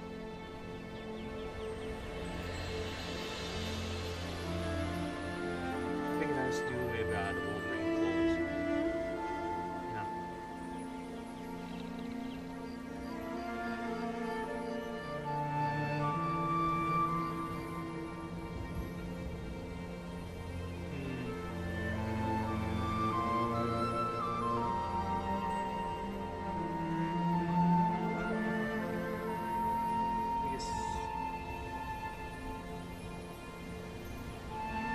Something has to do with rage.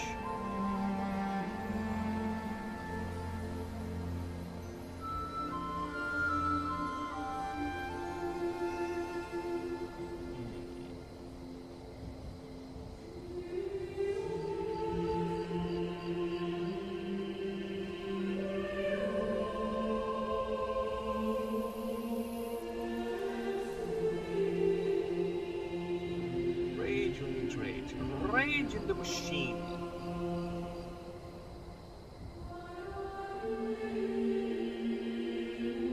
Okay, dictionary. I mean, Thesaurus, I need you.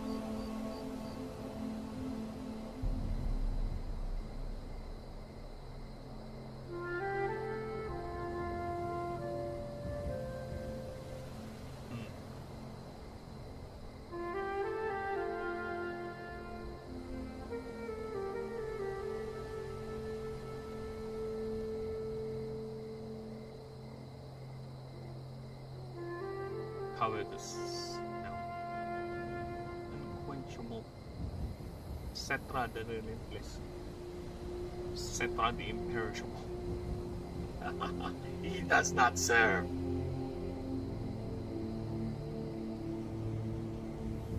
Cetra, cetra, cetra. Other words. Savage.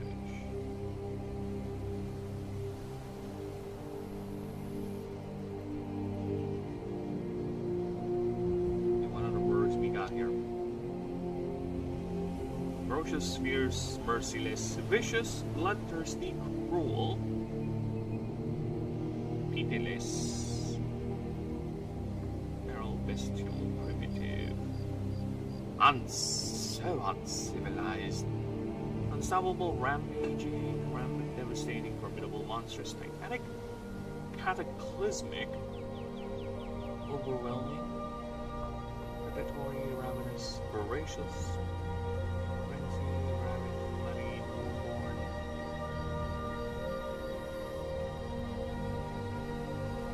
I don't like it.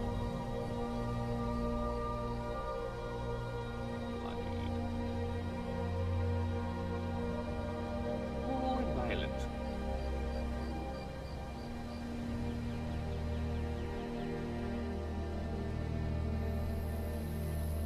Annihilating. No, something that's stupid.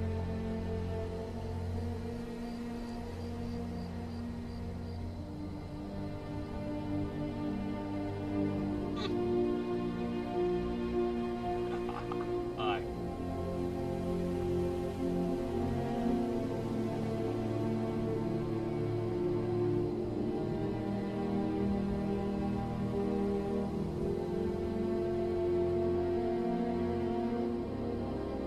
Yes. Yes.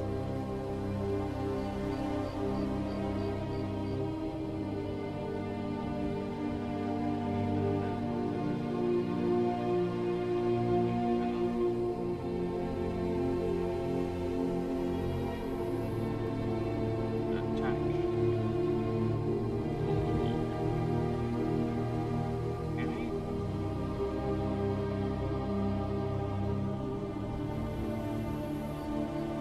Le barrage.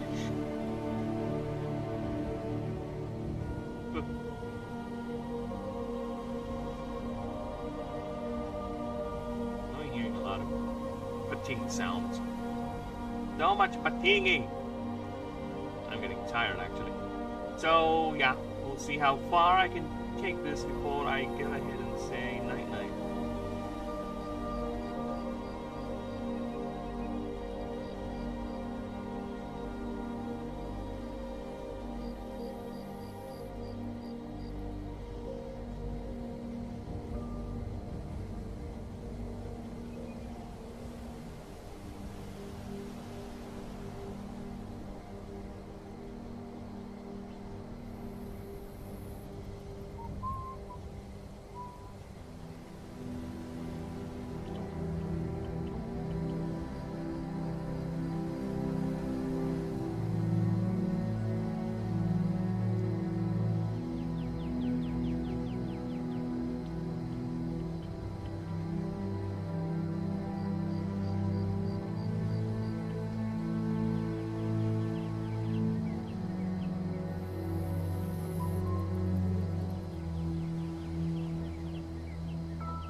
Okay.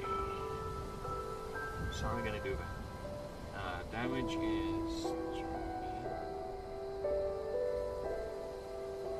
You'll see why.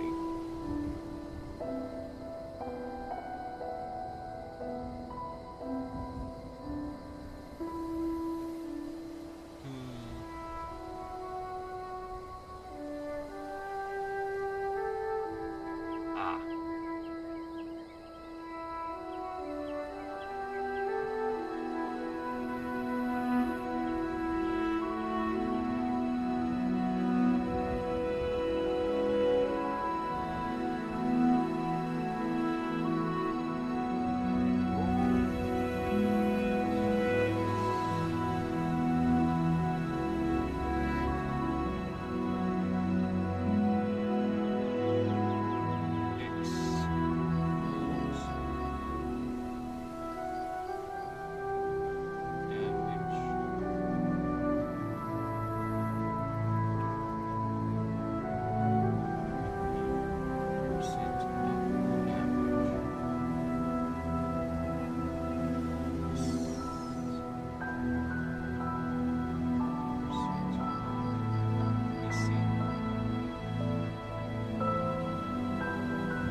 it's 10%.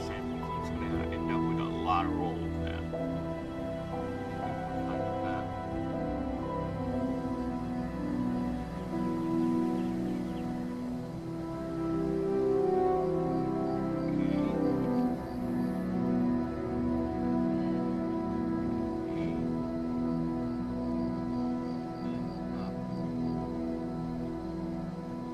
Plus 13 damage. And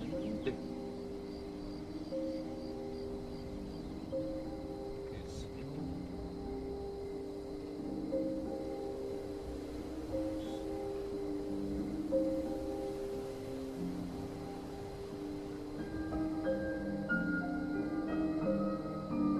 actually.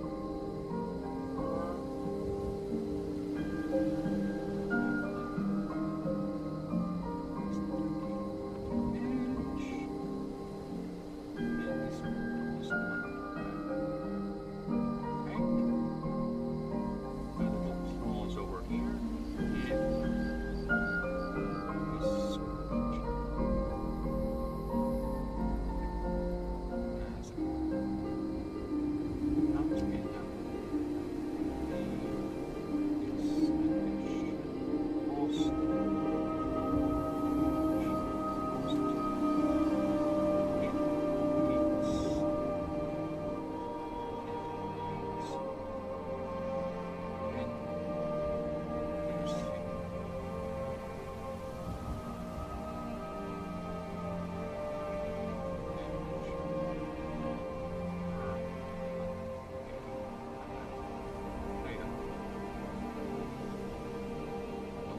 Nice.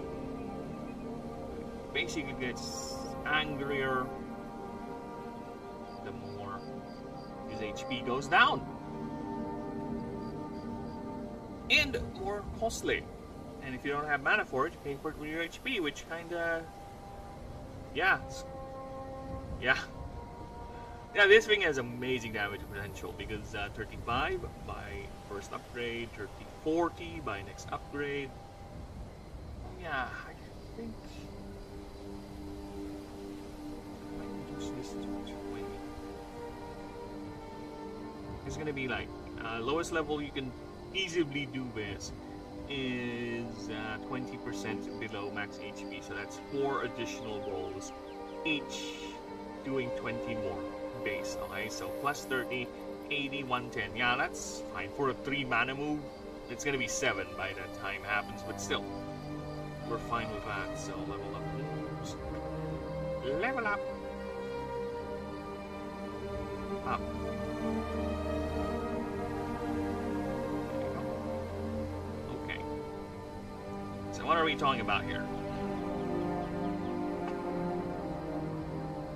How are we gonna do moves? Simple. We get the move list. Duh.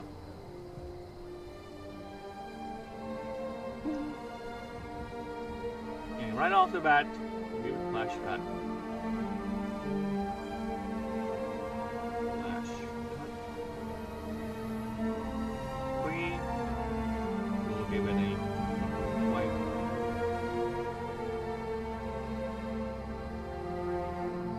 Yeah, fuck it. We'll give it a cleave. Cleave. Then 4. We give it a new move, a new base type move. Wait, I need to check counter flow. Here on check. Don't be about mana people.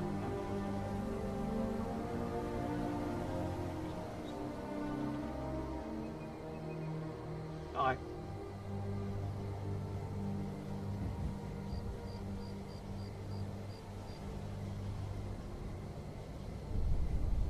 Sorry, brain went Flumbergerger. Brain! Why are you going Flumbergerger? You're supposed to be making a move. Yes, thank you. Now he remembers. But before we do that, let's go ahead and put in the unique move. Before all is lost, it lands a min.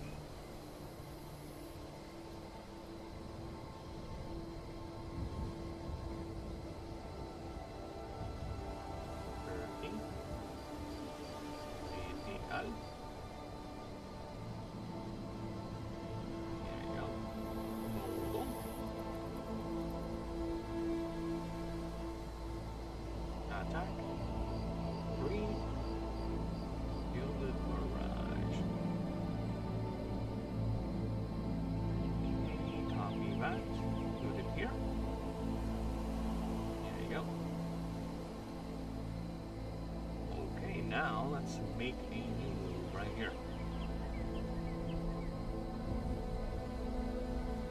New move is gonna be called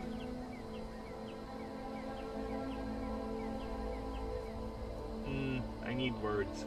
Thesaurus under words per year.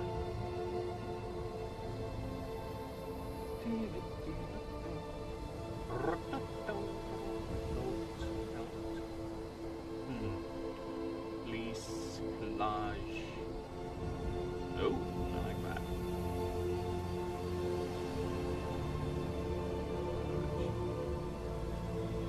Down a quivering horse.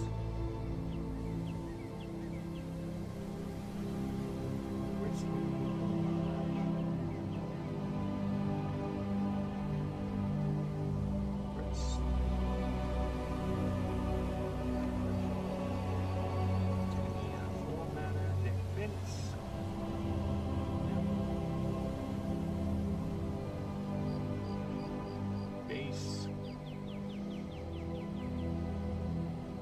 No. No. Nothing. 4 rounds.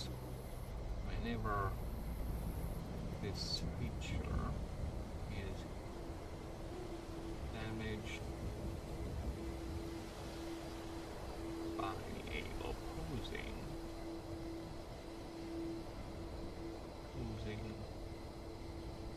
creatures attack and move, that attacker receives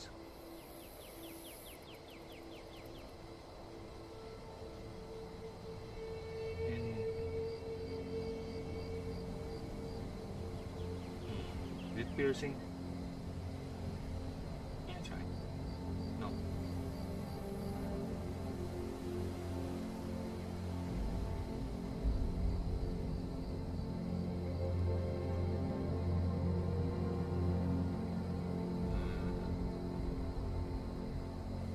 Is it? Oh, I know now. Receives 20% of that damage. 20% the damage dealt per hit as piercing damage.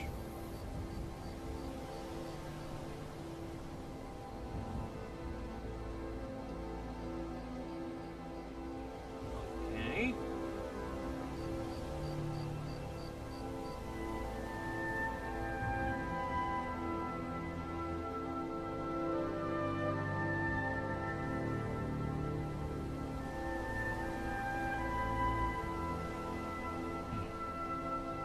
That's fine.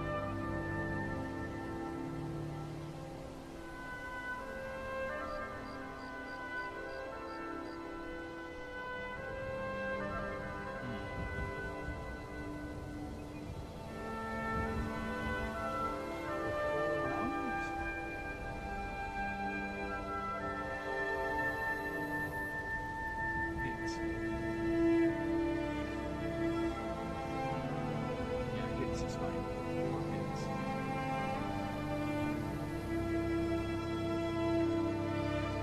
4 rounds is too much. Grizzle Collage. Here we go, go, go, go, go. Okay, you want to be capitalized? Sure. Knock yourself out. I'm going to stop you or anything. Intimidate. Intimidate.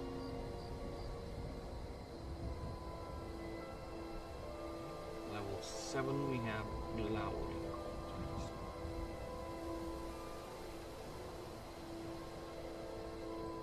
This level 10 you get Dark Wall. Level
Okay.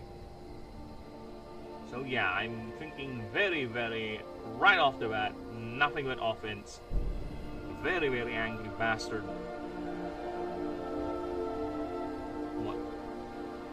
Whatever little thing that is not related to claws or slashes or cuts. Right? Yeah, let's do that. Come here.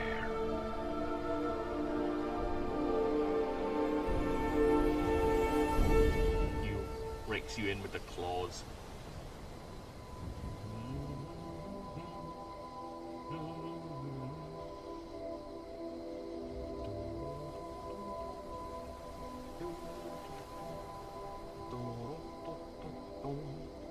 Level 365? Damn, that must be a powerful move. Like, one hit everyone. No, not really. It's just a mistake. Aww.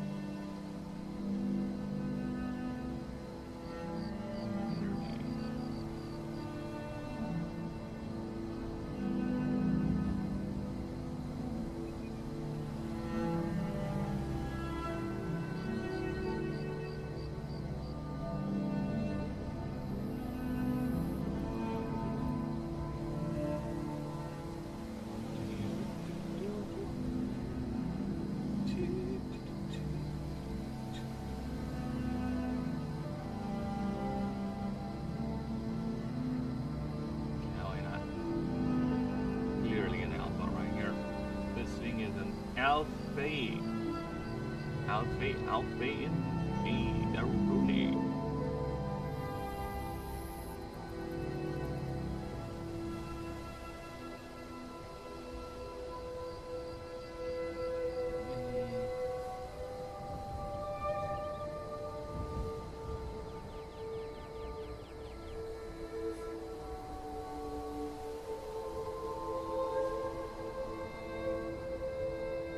Yeah, why not?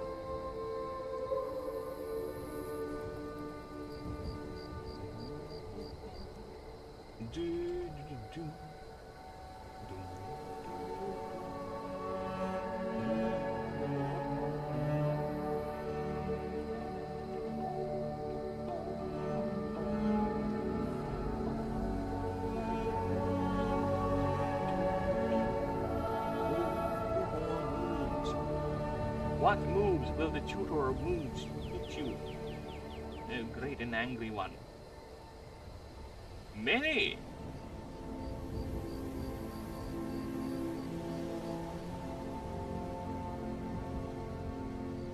Like crosscut? Oh, fuck off. But I want you to be gold, we don't go gold, but I don't want you to do this thing, you do that thing, what's wrong with you? Why is everything wrong with you?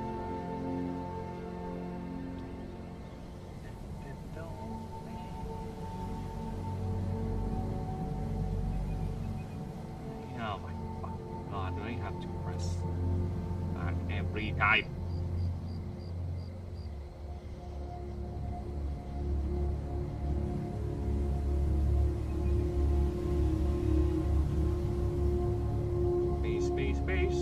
Basing the base.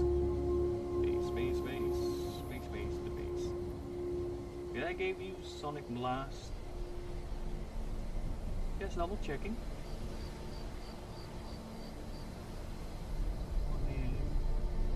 So there it is. Now, okay.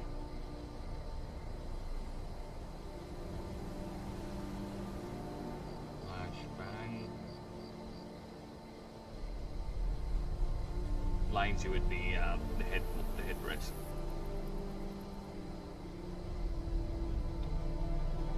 Regenerate, yep. Regenerate. Ay. Can you not do that?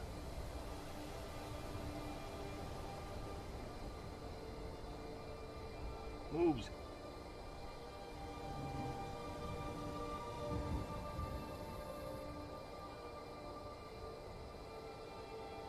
Savage Claw and the Gloom Blast. Why not? Let's give it a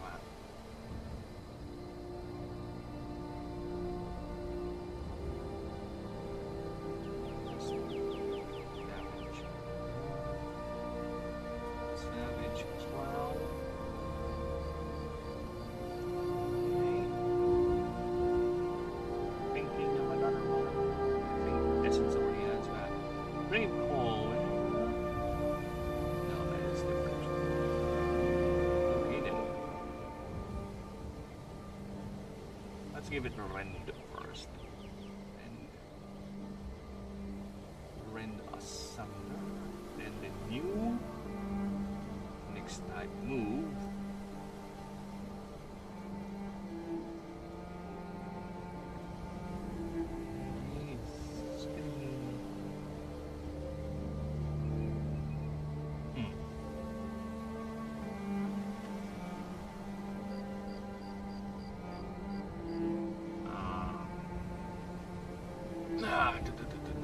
We have Brave, we have.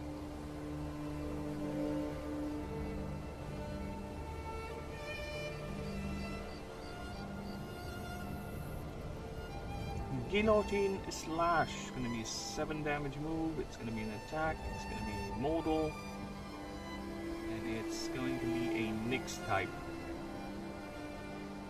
Nyx, there you go. Not a unique move. This deals 40. However, this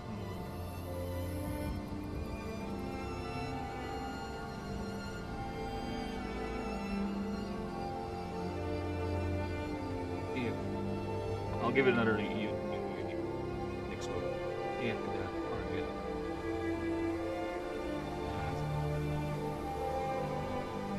is below.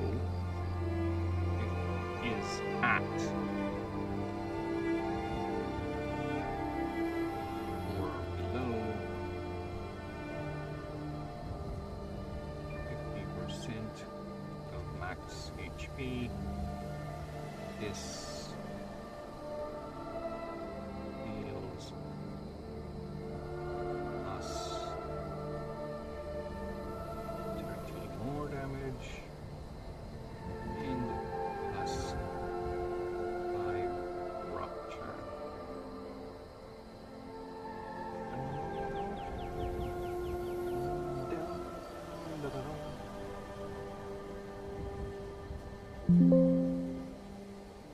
Oh, come on.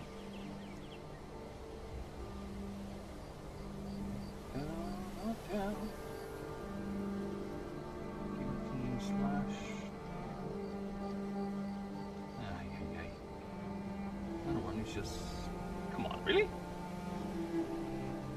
Rupture. No.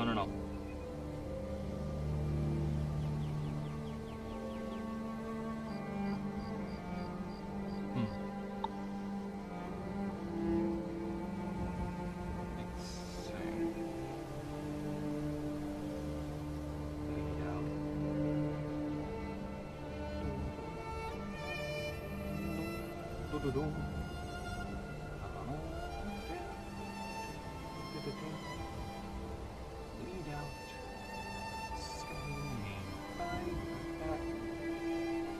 Nothing. Nix. No damage whatsoever. Not a unique move, but not a unique move. The fun thing is, it's plus and rupture. I have to put a space there because, yeah, otherwise the Ixil is gonna do that.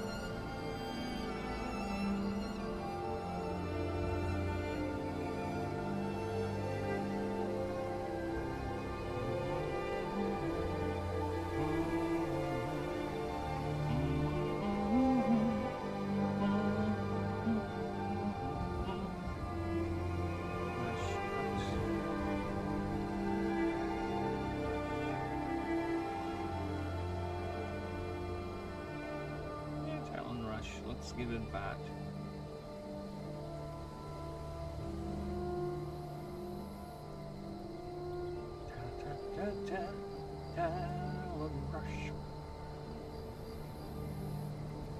Talon Rush and Counterflow. Rush and Counterflow. Okay, nice. There you go.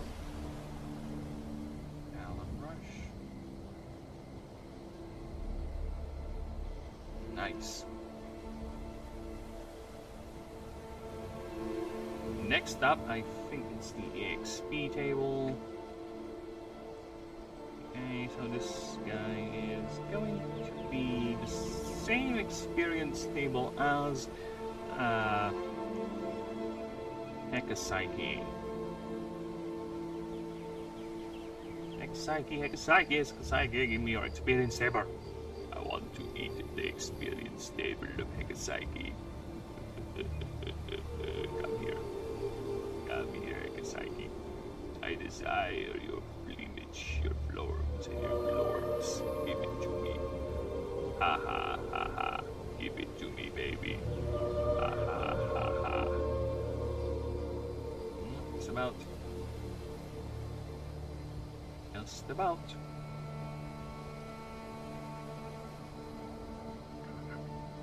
You know what? It's fine. It's fine. I prefer we have that much.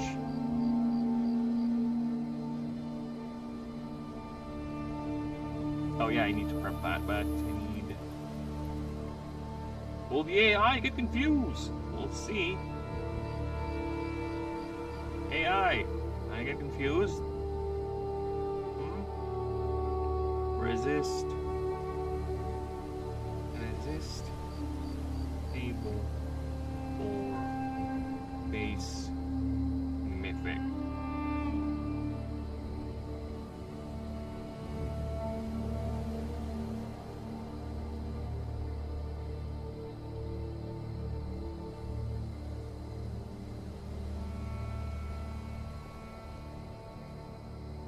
Nice, thank you.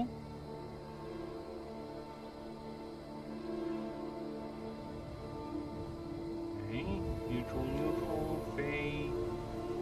Oh yeah, it is weak. Nyx, yep, mythical. Yeah, they hate each other. Void, yep. And resist everything else. Okay. Very nice. And I didn't get confused with that one. Put it there. Resist evil.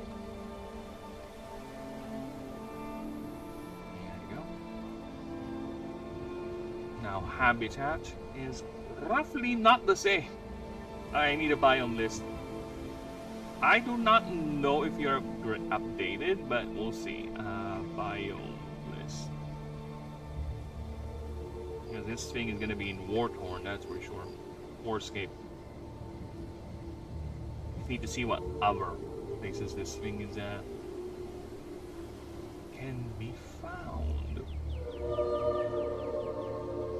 As for the ordinary ones. Oh, you are not common, sir. Fuck off.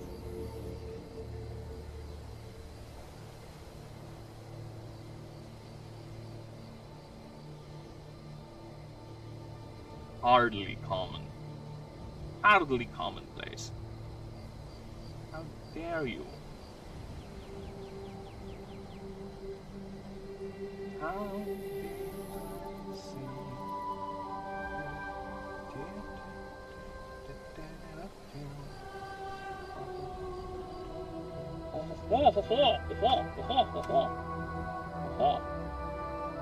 This thing is mighty rare, boy. Alright, so what are the biomes we got here?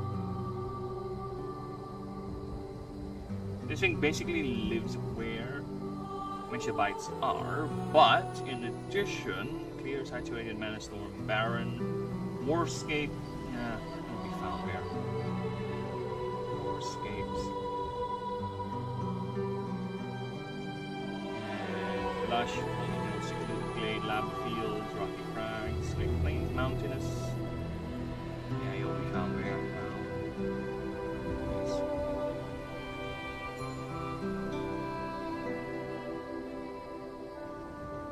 Decimated ruins. Mist lands, yeah, you'll definitely be found there. Snowfields, rising terrain,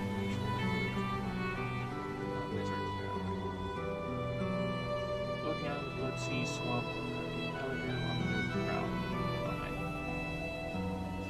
These things are not packaged. That's fine. Yeah, those are some additional places where it can be found. Yes, it is quite rare. So we're fine with that. One thing else we need to get is the ascension line.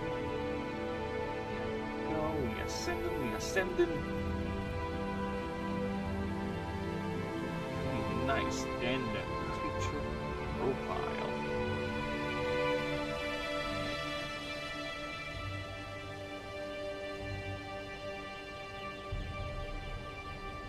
We'll have to get Almighty Krita on that.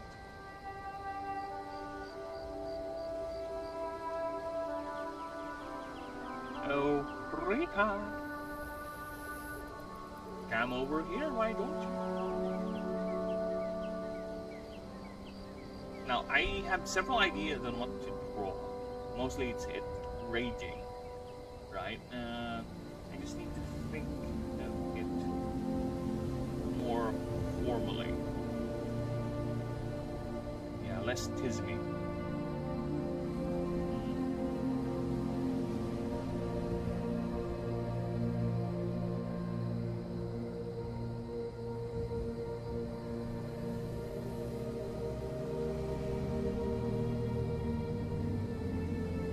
Get out of the way.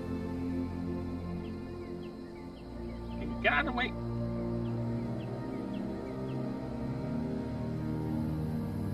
Actually, wait, I just saw the time. It's almost 5 hours and I'm reaching my cap and I do have things to do. It's quite unfortunate, but I'll have to deal with that. Yeah, I'll have to deal with that today. Yes, it is quite unfortunate, but sure, yeah, we'll have to deal with that. In the meantime, I do thank you for everyone, all you lovely lurkers out there, all you people who've checked by and stuck with me for this long. And again, if you are ever interested, don't hesitate to ask me a question about the game. It is fine. The more people that get to ask, the more I see if people are actually interested in the thing. And that is very, very good for me. And of course, the more questions asked, the more I get to test the things, whether they are actually, good enough, right? The more people asking what's going on, the more I'll realize, oh, actually, I think I should do that. Yeah, you're right. You're right. That is a good idea. I should do that. Yeah, the more mistakes, because I grant you, doing this one man thing, mistakes will happen, and I am very, very much grateful if people will point out mistakes, inconsistencies, anything. Question, always question. Never not question. Never accept, right? That's the same with life too. Keep on asking people. Keep asking the hard questions. Do not hesitate to break that mold, to go ahead, to push it further, because that is one way to know whether your idea is good, is to test it in the anvils of public opinion. Basically, a very, very harsh peer review, right? It's fine. I will feel bad if people say it's a bad idea, but of course I will first ask why, understand why, and yeah, actually you're right. If it does make sense, this is the price what we pay as creative people. As I was saying, again, thank you for everyone stopping by. Appreciate all that, and I'm gonna go ahead and call it off for now. And please, again, like and sub, support the project, and you all have a lovely one. See you, most likely, either tomorrow or the day after. Bye-bye for now. Loves all of you. Mwah, mwah.